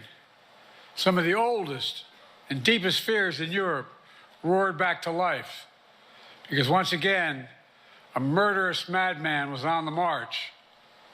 But this time, no one cowered in appeasement, especially the United States. We collected intelligence that Russia was planning to invade Ukraine months before the invasion. I directed the intelligence community. No joke, guys. Biden's wearing the makeup on his face. The super chat says if he's wearing makeup, he's probably staying in. I happen to agree. They've clearly realized the look needed to improve. But you remember, I warned the world that the invasion was imminent. I rallied a coalition of 50 nations from Europe to Asia to help Ukraine defend itself. Many foreign policy experts thought as Putin amassed Russian forces just 100 miles north of Kyiv, the capital of Ukraine, but Putin thought it was the mother home of Russia. The capital would fall in less than a week. But the Ukrainian people, backed by a coalition to help build, stopped them. Today, Kyiv still stands, and NATO stands stronger than it has ever been. During the week of this summit, several heads of states made it a point in their statements to thank the United States and to thank me personally for all that NATO has achieved.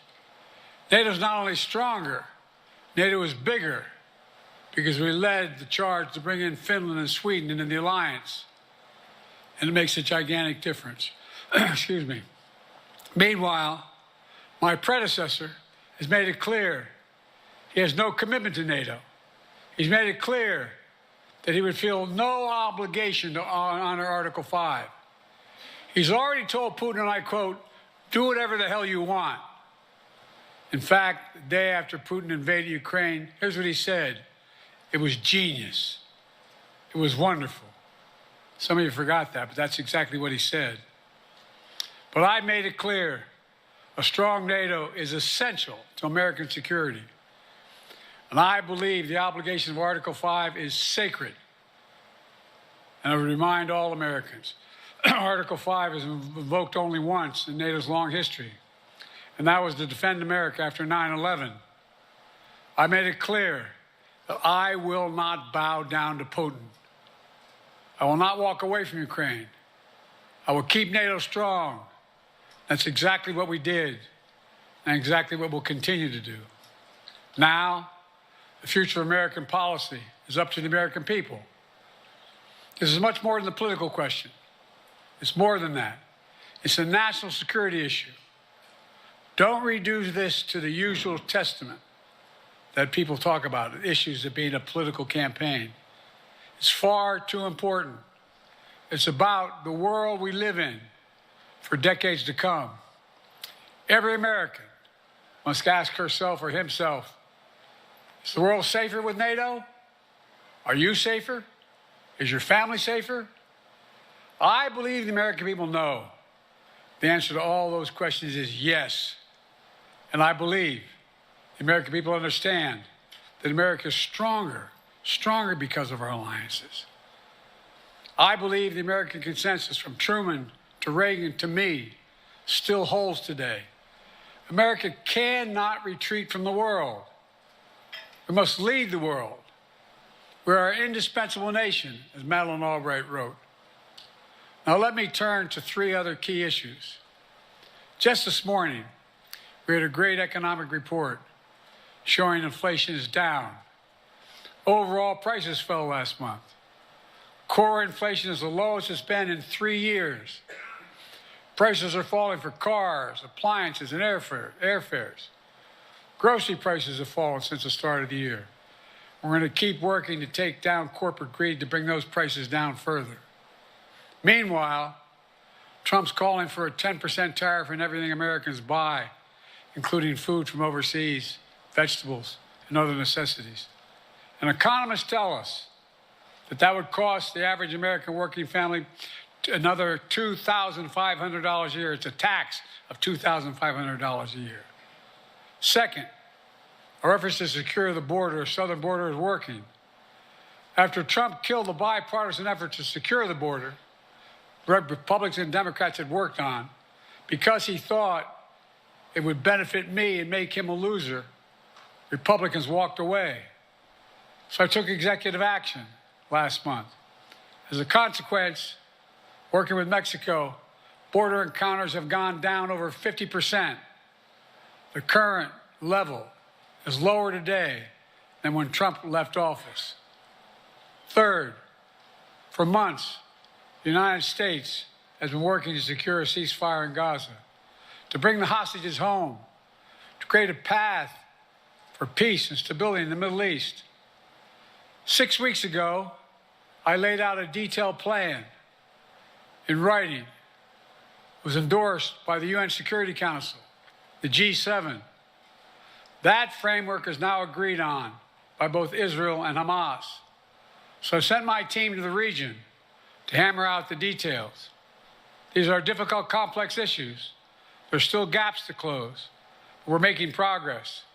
The trend is positive, and I'm determined to get this deal done and bring an end to this war, which should end now. Let me conclude where I began. We're the United States of America. We are the indispensable nation. Our leadership matters. Our partnerships matter. This moment matters. We must rise to meet it. With that, I'll take your questions. I've been given a list of people to call on here. Reuters, Jeff Mason. Our buddy Jeff. Mr. President, your political future has hung over the NATO summit a little bit this week. Speaker Pelosi made a point of suggesting that your decision on whether to stay in the race was still open. George Clooney and a handful of lawmakers have called on you to step aside. Reuters is reporting tonight that UAW leadership is concerned about your ability to win.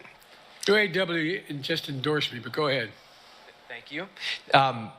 My question for you is, how are you incorporating these developments into your decision to stay? And separately, what concerns do you have about Vice President Harris's ability to beat Donald Trump if she were at the top of the ticket? Look, I wouldn't have picked Vice President Trump to be vice president until I think she was not qualified to be president. So let's start there. Number one, the fact is that the consideration is that I think I'm the most qualified person to run for president. I beat him once, and I will beat him again. Secondly, the idea, I served in the Senate a long time. The idea that senators and congressmen running for office worry about the ticket is not unusual. And I might add, there are at least 5 presidents running or incumbent presidents who had lower numbers than I have now, later in the campaign. So there's a long way to go in this campaign. And so I'm just going to keep moving. And because, look, I got more work to do. We've got more work to finish. There's so much, we've made so much progress. Think about it. Think about where we are economically relative to the rest of the world. Name me a world leader who wouldn't want to trade places with our economy. We've created over 800,000 manufacturing jobs, 1.5 million jobs. I mean, so things are moving. We got more to go. Working class people still need help. Corporate greed is still at large. Their prices, the corporate profits have doubled since the pandemic. They're coming down, and so I'm optimistic about where things are going. Danny Kemp, AFP. Thanks. Thank you, Mr. President. I wanted to ask you about your, you mixed up Presidents Zelensky and Putin earlier today. And you now have sort of your key allies, including the British Prime Minister, the President of France, and the German Chancellor having to step in and make excuses for you on that. And officials here are saying off the record that your decline has become noticeable. Hasn't this now, frankly, become damaging for America's standing in the world? Thank you. Did you see any damage to our standing in my leading this conference? Have you seen a more successful conference? What do you think? And the Putin piece, I was talking about Putin, and I said, and now, at the very end, I said, here, I mean, Putin. I said, no, I'm sorry, Zelensky. And then I added 5 other names. Look, guys, the idea anybody suggests that we haven't had an incredibly successful conference. How many times did you hear in that conference, I know it sounds too self-serving, but other leaders, heads of state, in thanking me, saying the reason we're together is because of Biden, because Biden did the following. Look, folks, this is, well, anyway, I thought it was the most successful conference I've attended in a long time, and find me a world leader who didn't think it was. Next one, Nancy Cordes, CBS. Thank you, Mr. President. You mentioned other instances in history where presidents have faced a challenge, but what makes this moment in history so unique is that it is not your enemies who are calling on you to reconsider your decision to stay in the race. It's your friends, supporters, people who think you've done a great job over the past 4 years. Have you spent time thinking about what it would mean for your legacy, which you've worked decades to build, if you stay in the race, despite the concerns that voters say they have, and you lose to someone who you yourself have argued is unfit to return to the Oval Office? Well, look, I'm not in this for my legacy. I'm in this to complete the job I started. As you recall, understandably, many of you and many economists thought my initial initiatives that I put forward, can't do that, it's going to cause inflation, things are going to skyrocket, the debt's going to go up. What are you hearing now from mainstream economists? 16 economic Nobel laureates said I've done a hell of a job. That under my plan so far and what's going to happen in the future if I'm reelected, that things are going to get much better. Our economy is growing. I was determined when I got elected to stop the trickle-down economic theory, that if the wealthy did very well, everybody else would do well. My dad was a well-read, decent guy. I don't remember much trickling down on his kitchen table.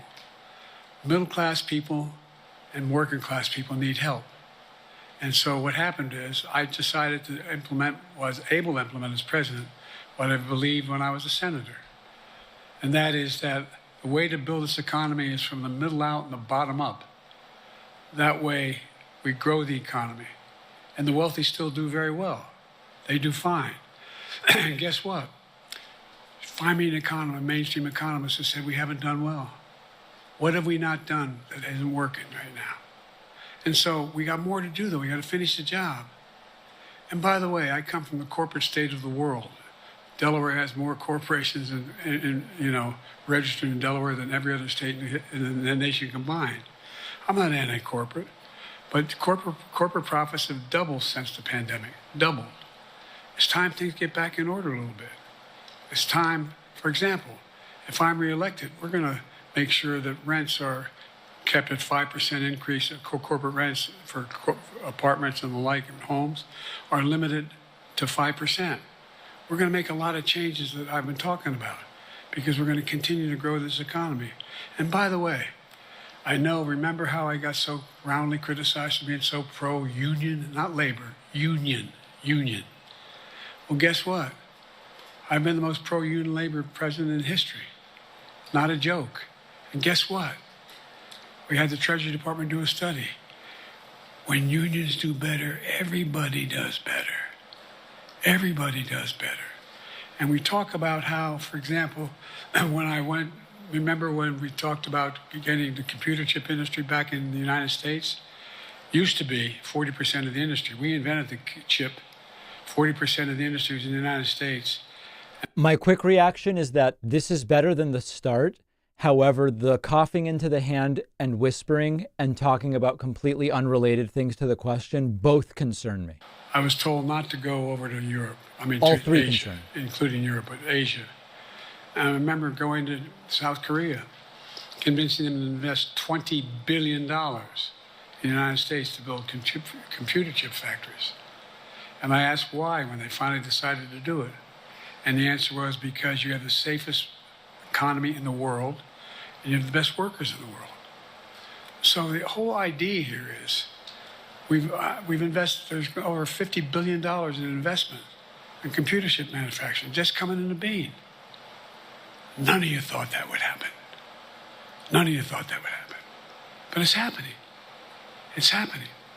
And it's going to grow economies. All through, and by the way, red states and blue states. Matter of fact, there's as much in red states as blue states. I've made no distinction. So my generic point is that the idea that we can't continue to build and grow the economy, make it fairer. Like I said, from my standpoint, when the middle class does well, that's when the whole economy grows. The poor have a shot, the wealthy do well. But the wealthy got to start paying their taxes.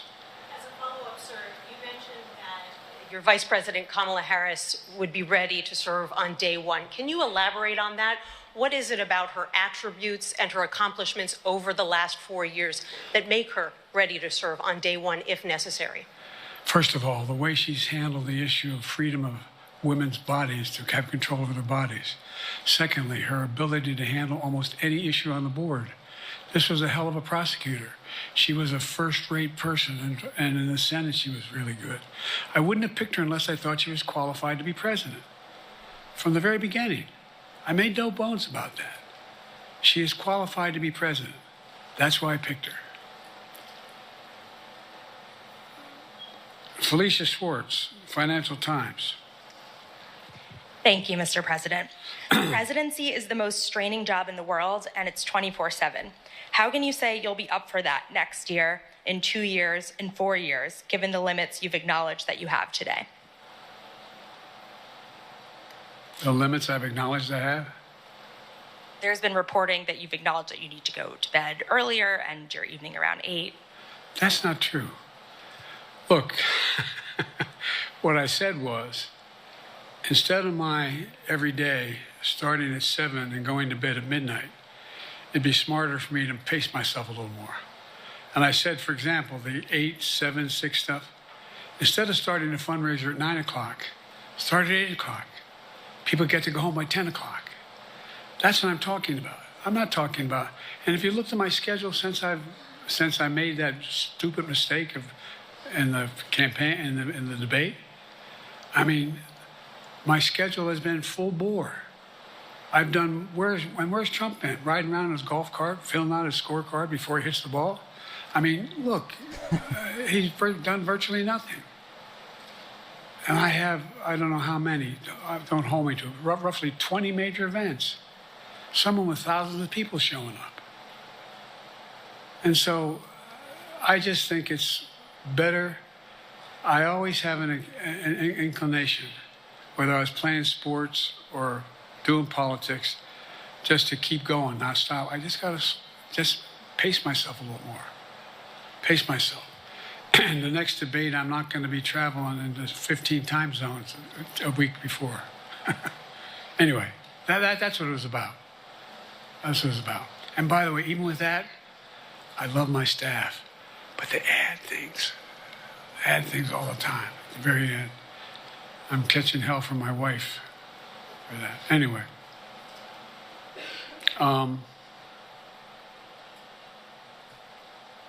I'm sorry, Zeke Miller, Associated Press. Thank you, Mr. President. Two questions for you. First, on the NATO summit, President Zelensky, in your meeting with him, he pressed you to lift your limitations on the Ukrainian use of American weapons, saying that, in his public remarks afterwards, saying that Ukraine cannot win the war unless those limitations are lifted. Are you reconsidering your position on that? And then secondly, following up on Felicia's question there, leaders of your own party have said that they're not worried about that debate. They're worried about the next bad night and the bad night after that. How can you reassure the American people that you are up to the task and that there won't be more bad nights at a debate stage or somewhere else? First thing about Zelensky asking for the ability to strike deep into Russia. We've allowed Zelensky to use American weapons in the near term, in the near or abroad, into Russia. Whether or not he should be attacked. For example, should Zelensky, he's not. If he had the capacity to strike Moscow, strike the Kremlin, would that make sense? It wouldn't. The question is, what's the best use of the weaponry he has and the weaponry we're getting to him? I've gotten him more long-range capacity as well as defensive capacity. And so our military is where I'm following the advice of my commander-in-chief, the chief of staff of the military, as well as the Secretary of Defense and our intelligence people. And we're making a day-to-day basis on what they should and shouldn't go, how far they should go in. That's a logical thing to do. Second question related to Bad nights, sir. How can you reassure the American people that you won't have more bad nights, whether they be on a debate stage or it's a matter of foreign policy? Well, I tell you what, the best way to assure them is the way I assure myself. And that is, am I getting the job done? Am I getting the job done? Can you name me somebody who's got more major piece of legislation passed in 3.5 years? I created 2,000 jobs just last week. So if I slow down, I can't get the job done. That's a sign that I shouldn't be doing it. But there's no indication of that yet. None. Who I got here?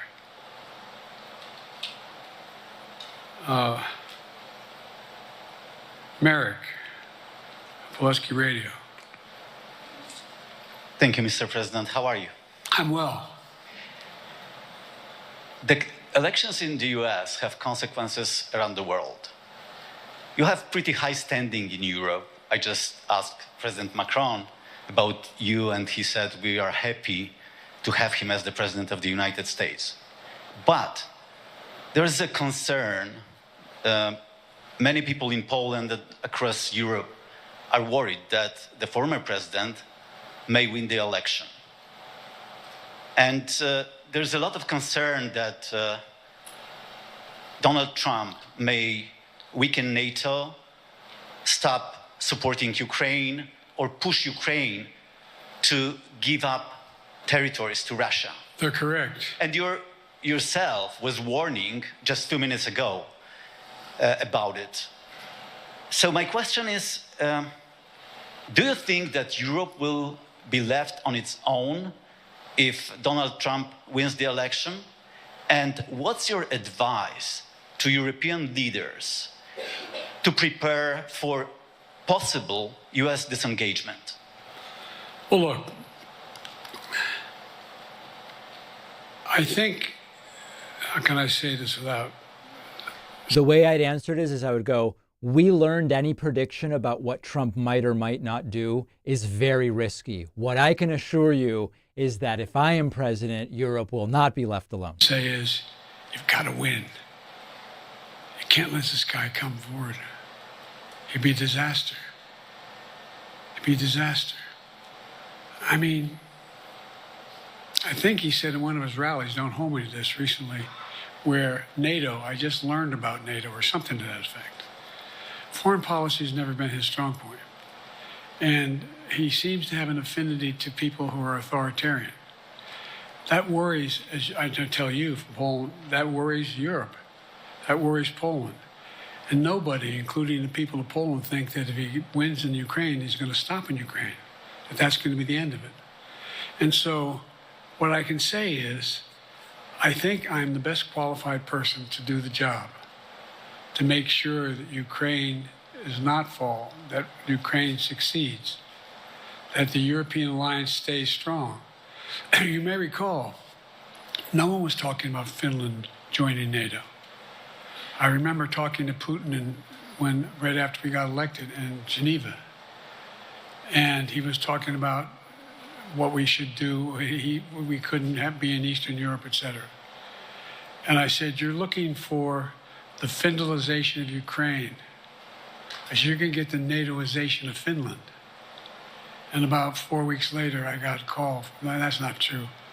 Probably 5 months later, from the president of Finland, could he come and see me? In my office. I invited him to the Oval Office. We sat down and talked. He said he wanted to join NATO. Could I help? And I did. It wasn't automatic. And then I got a call from the Swedes. I beg your pardon?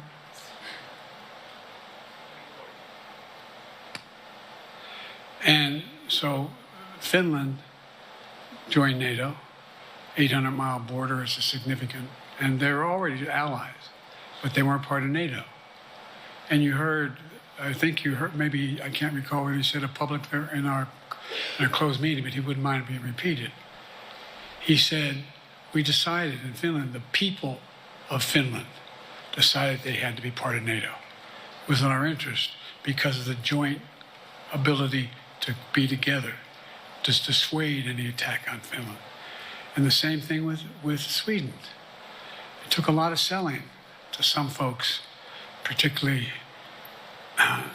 in Turkey and other places, to agree to the expansion. But it expanded. And we're a hell of a lot stronger because of it. We're more secure because of it. And by the way, I was able to get 50 other nations, 50, to support Ukraine. 50. And we were able to bring about a coalition of Europe and Asia, Japan and South Korea. I just we talked about AUKUS, and we talked about the relationship between Australia, New Zealand, Japan, South Korea, the United States.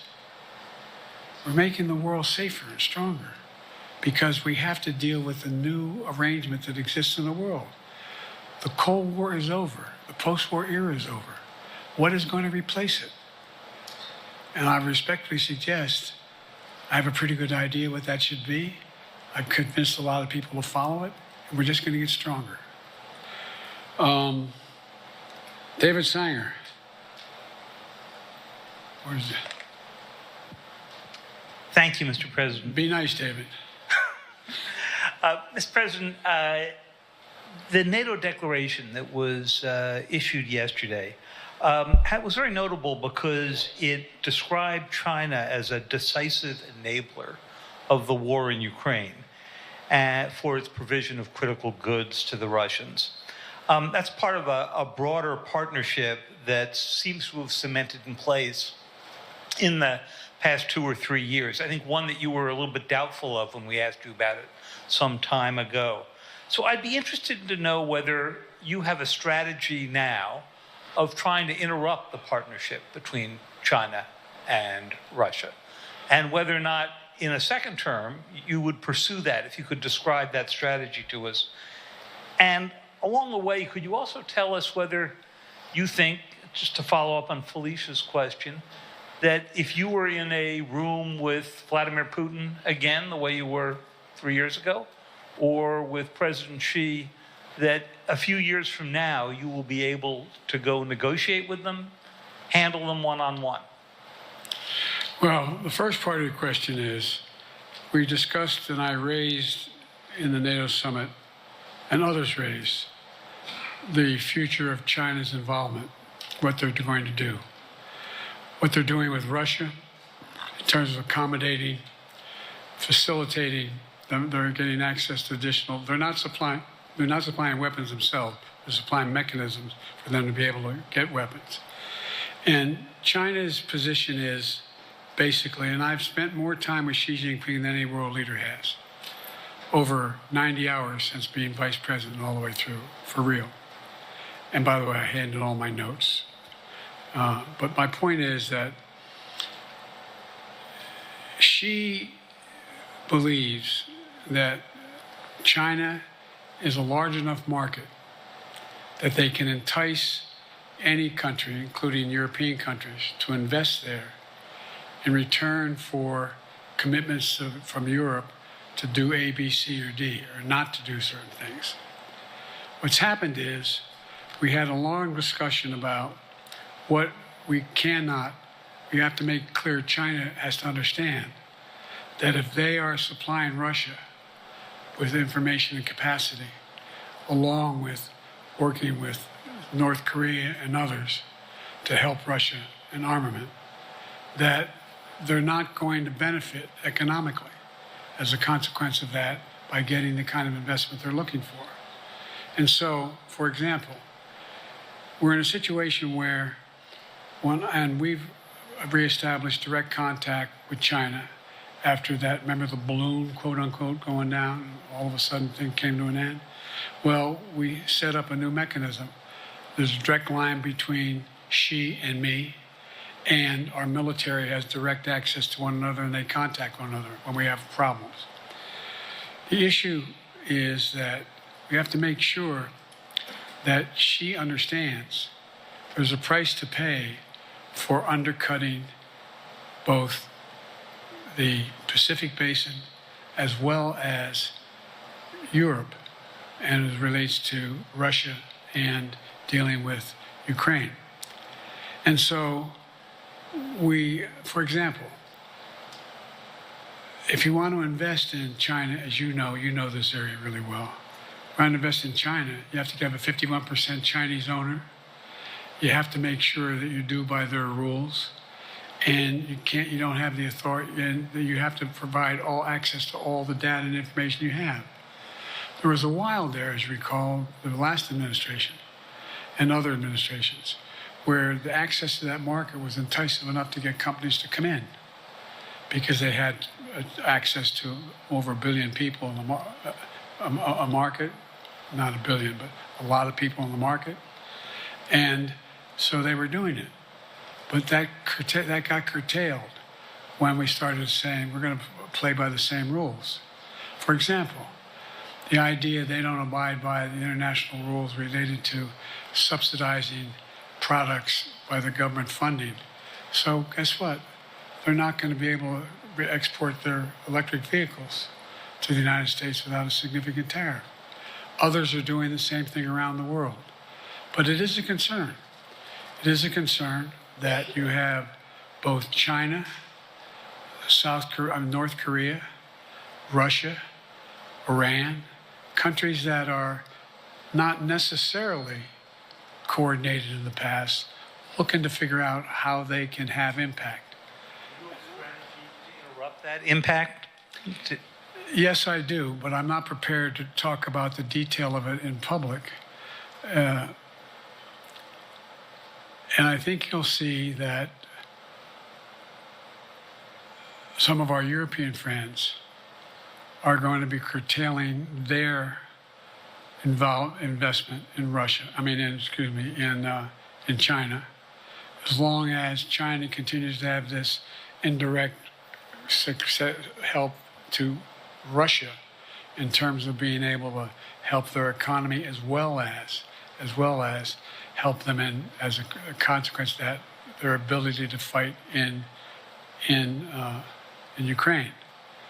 The other thing that we talked a lot about is that, and I raised it, and I didn't hear any.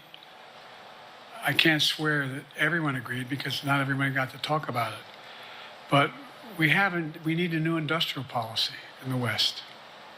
For example, we talked about how both the EU as well as NATO has to be able to begin to build their own munition capacity, has to be able to generate their own capacity to provide for weapons and the ability to, it came as a surprise to some of us, how we had fallen behind in the West in terms of the ability to construct new material, new weaponry, new everything from vehicles to weapon systems.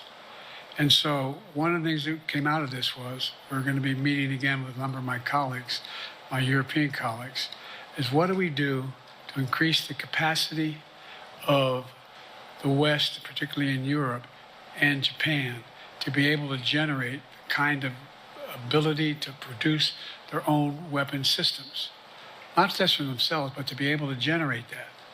It's the same, it's what Russia's trying to figure out, that they went to China and they didn't get the weapons, but then they went to North Korea. But we're going to be in a position where the West is going to become the industrial base for it to be able to, the ability to have all the defensive weapons that we need. That was a discussion as well. Mr.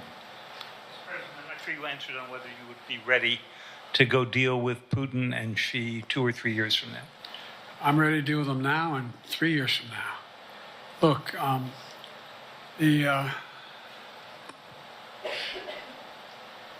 like I said, I'm dealing with Xi right now and direct contact with him. I have no good reason to talk to Putin right now. There's not much that he is prepared to do in terms of accommodating any change in his behavior. And but there isn't any world leader I'm not prepared to deal with. But I understand the generic point is Putin ready to talk? I'm not ready to talk to Putin unless Putin's ready to change his behavior. And the idea, look, Putin's got a problem. First of all, in this war that he is supposedly have won, and by the way, I think, don't hold me to the exact number, but I think that Russia had 17.3% of Ukraine that they've conquered. Now it's 17.4. I mean, in terms of percentage of territory. They've not been very successful. They've caused horrible damage, loss of life, but they've also lost over 350,000 troops, military, killed or wounded. They have over 1 million people, particularly young people with technical capability, leaving Russia because they see no future there. They've got a problem. But what they do have control of is they are very good at controlling and running the public outcry that relates to how they use mechanisms to communicate with people. They lie like hell to the constituencies. They lie like hell about what's going on. And so the idea that we're going to be able to fundamentally change Russia in the near term is not likely. But one thing for certain, if we allow Russia to succeed in Ukraine, they're not stopping in Ukraine. I recommend, I know you know this because you've written about it, read Putin's speech after they moved in, what it was all about in Kyiv. It wasn't about just, anyway, read what his objective is. And anyway, but so I think that I'm prepared to talk to any leader who wants to talk, including if Putin called me and wanted to talk. Last time I talked to Putin was trying to get him to work on an arms control agreement related to nuclear weapons in space. That didn't go very far. So my point is, I'm prepared to talk to anybody, but I don't see any inclination. There is an inclination on the part of the Chinese to keep in contact with me because they're not sure where this all goes. And look what's happened in Asia. We have strengthened the Asian Pacific area more than anybody else has. We just put together with, today I brought on, I asked our NATO allies that we bring on a group from the South Pacific, Australia, New Zealand, Japan, Australia. I already mentioned Australia. And I met twice now, I think, with the 14 leaders of the Pacific Island nations. And we've slowed down what's going on there. We've slowed down China's reach. But there's a lot of work to do. This is a moving target, and I don't take it lightly.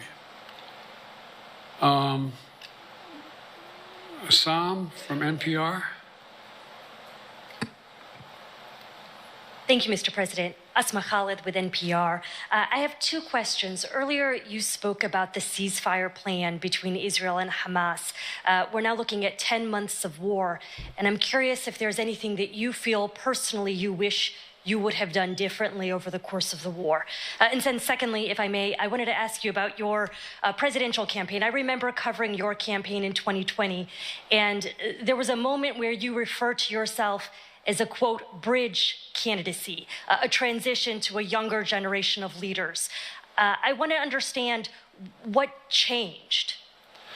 Two things. Let's go back to when you talked about would I have changed anything that's happening with Israel and the Palestinians and the Palestinian movement.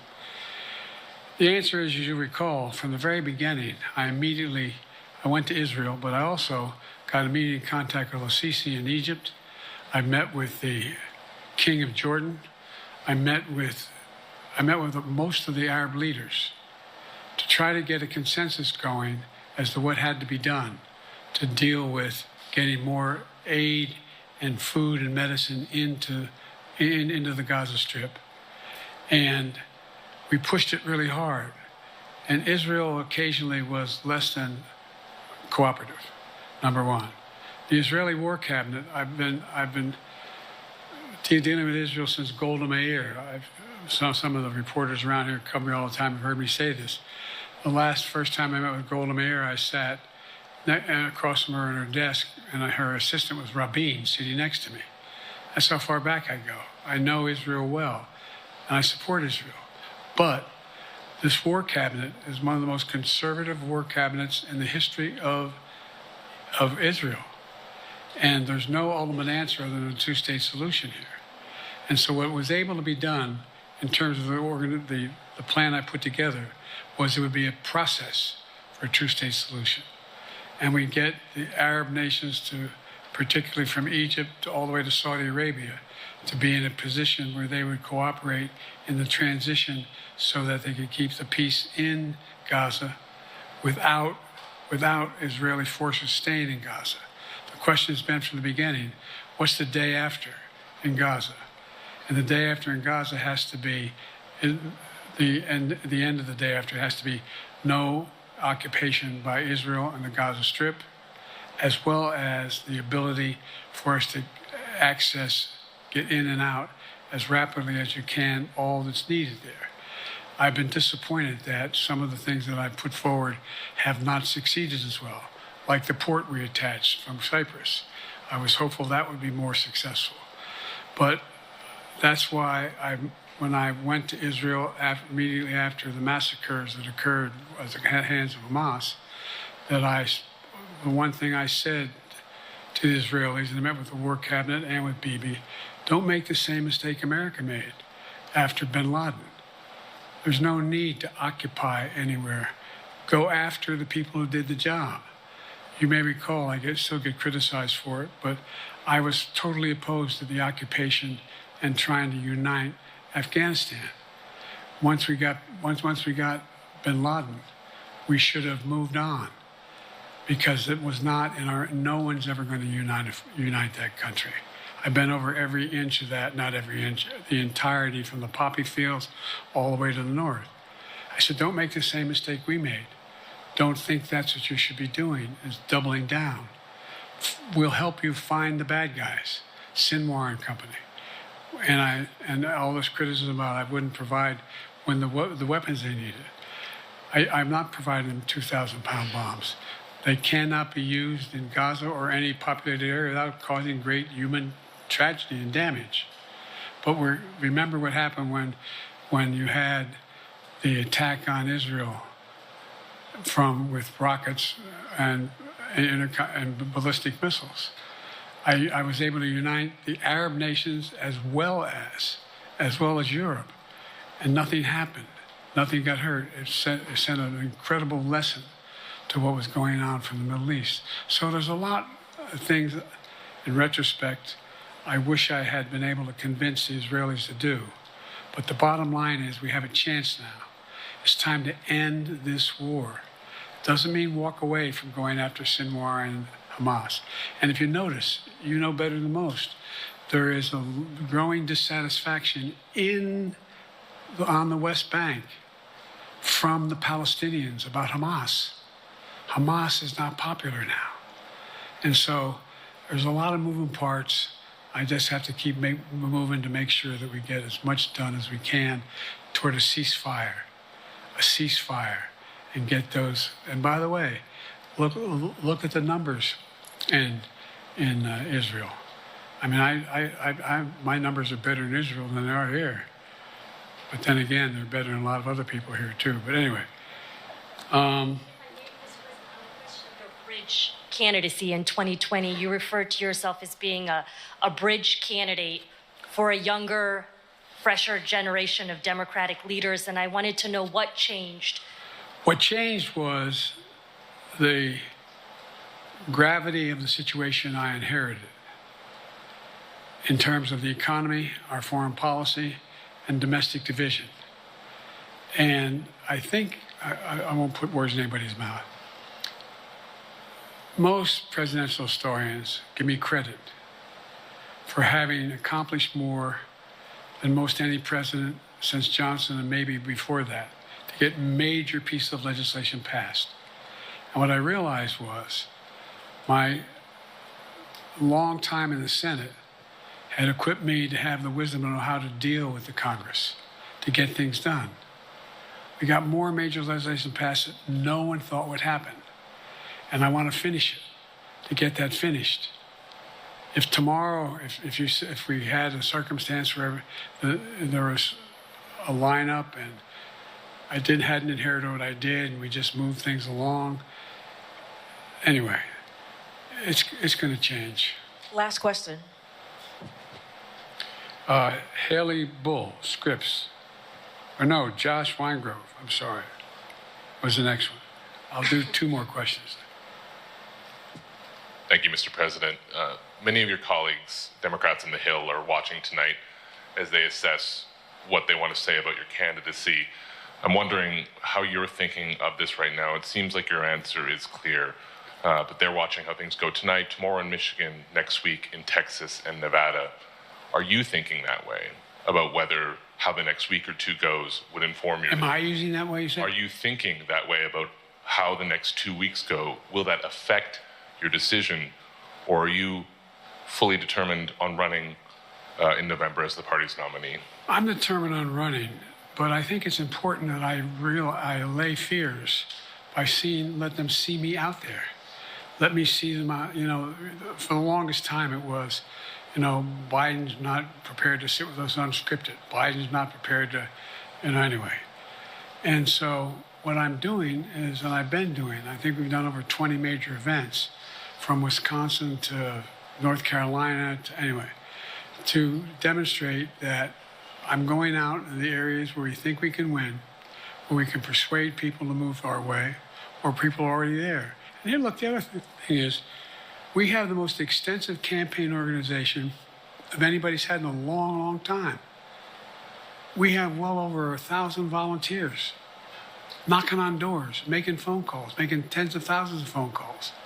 We have headquarters, I forget exactly how many, I don't want to cite a number and then find out I'm off, but we have scores of headquarters in all the toss-up states.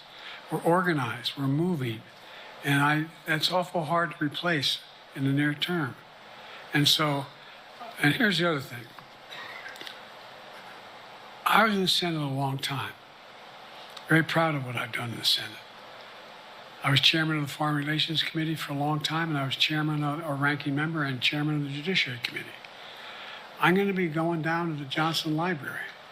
Anyway, I'm going to be going around making the case of the things that I think we have to finish and how we can't afford to lose what we've done or backslide on civil rights, civil liberties, women's rights. There's that little button we have. Control guns, not girls. I mean, the idea, we're sitting around, this is where Kamala's so good as well. We're sitting around, more children are killed by a bullet than any other cause of death The United States of America. What the hell are we doing? What are we doing? We got a candidate saying, promise the NRA, don't worry, I'm not going to do anything. I'm not going to do anything. You got a Supreme Court that is what you might call the most conservative court in American history. This is ridiculous. There's so much we can do still. And I'm determined to get it done. It's about freedom. And by the way, I'll end this. Well, I'm not going to do that. Haley has to come up too.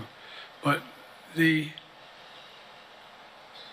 remember I made a speech on democracy in Philadelphia at Independence Hall. And I'm not being critical, just observing. The bulk of the press said, what the hell is he talking about that for? Democracy. You did. Democracy's not an issue. Democracy's not an issue. Except the polling data showed 60% of the people knew I was right, thought I was right. I'm not asking you a question. You don't have to answer, obviously. But do you think our democracy is under siege based on this court? Do you think democracy is under siege based on Project 2025? Do you think he means what he says when he says he's going to do away with the civil service, eliminate the Department of Education, make sure, we've never been here before. And that's the other reason why you say, hand off to another generation. I've got to finish this job. I've got to finish this job because there's so much at stake. We've had some discussions over the past few days with your press secretary about the question of health exams. And you said you take a cognitive test every day in this job. Are you open to taking another physical or test before the election? Governor Whitmer of Michigan, for instance, said it wouldn't hurt to take a test. Well, look, two things.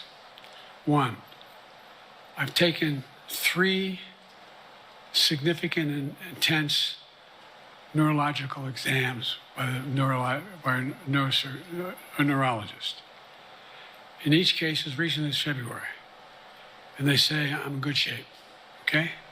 Although I do have a little problem with my left foot because it's not as sensitive because I broke my foot and didn't wear the boot. But I'm good.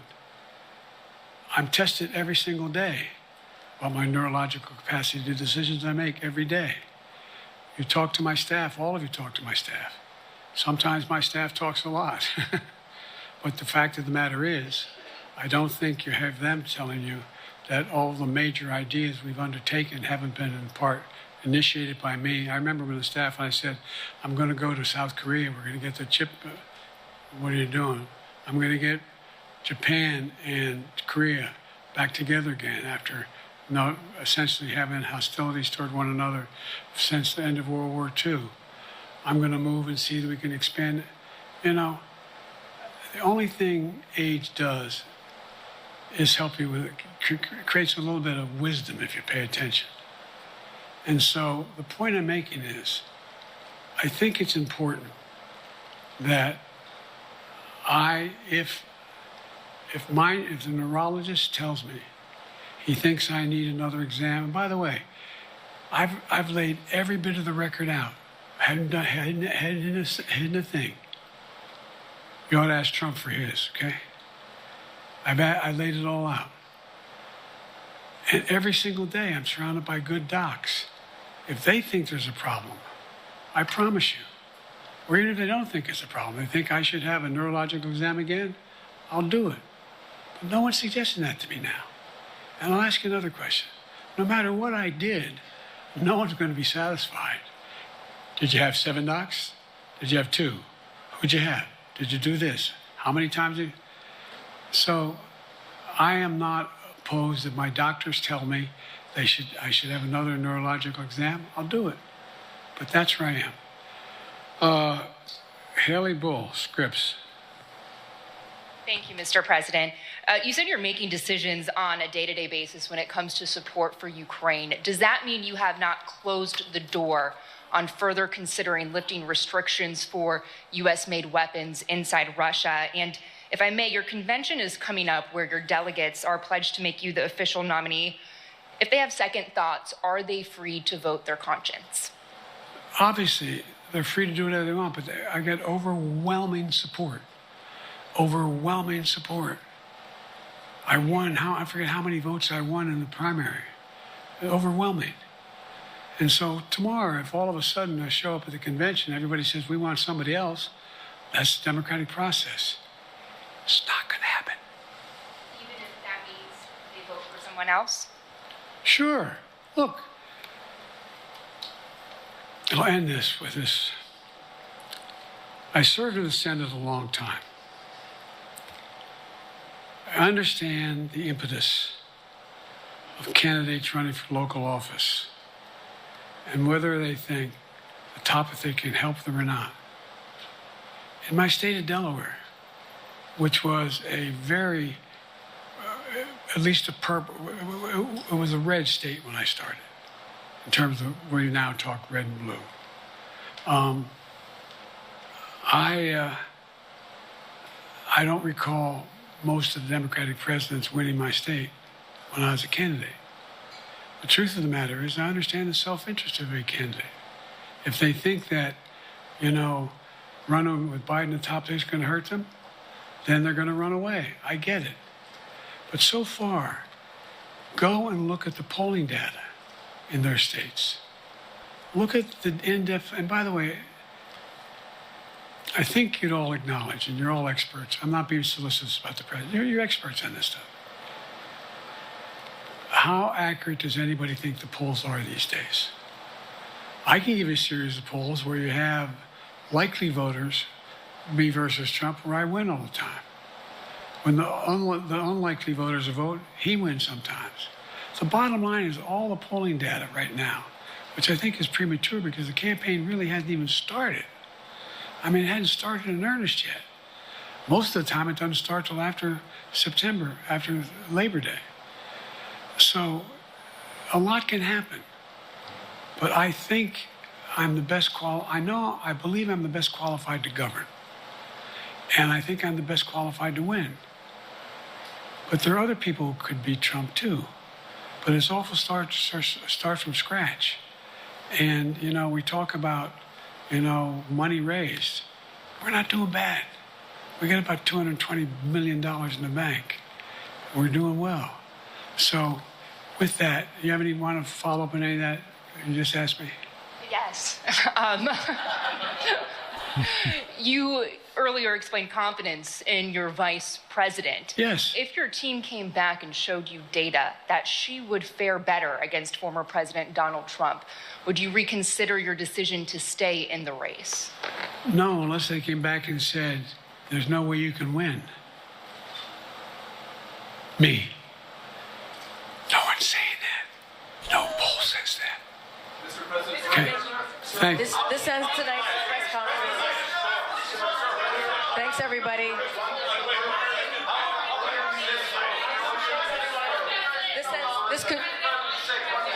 This concludes. Respectfully, earlier you misspoke in your opening answer. You referred to Vice President Harris as Vice President Trump. Right now, Donald Trump is using that to mock your age and your memory. How do you combat that criticism from tonight? Listen to him. This concludes tonight's press conference. Thank you, everybody. Thanks, everyone. Oh, boy. All right, listen. Do you want the good or the bad? You tell me. And they're both the same. No, listen. Anyway, no, I'm kidding. President Biden displays deep knowledge, especially on foreign policy, of all of the issues that came up. Oodles deeper knowledge than Trump knows about anything. In addition to that, it was another performance that is only going to raise more questions. I'm voting for the guy. I'm voting for the guy if he's the candidate. Okay? In a couple hour period, referring to Zelensky as Putin, and then correcting himself, referring to Kamala Harris as Trump, and not correcting himself, and seeming to have no idea what Peter Alexander was referring to when it was brought up, it doesn't help the case he was trying to make with this press conference. And I really want to be clear. I'm voting for him. I think he's an expert compared to Trump on just about every issue. I wish that was all that mattered, because then this thing would be over. The whole point of this was to show a level of energy and with itness that I don't believe he showed. I think it's abundantly clear from how he talks about China, Russia, Ukraine, Israel. He knows so much. But that's not really what this press conference was about. So I'm going to continue processing it. I appreciate everybody who joined me. The top story on tomorrow's show is going to be my review of this. On your way out, please do hit that subscribe button on YouTube. I'll be live all of next week with the Republican National Convention. And I hope to see you join me there. Thank you so much for joining me today, and we will talk to you on tomorrow's podcast.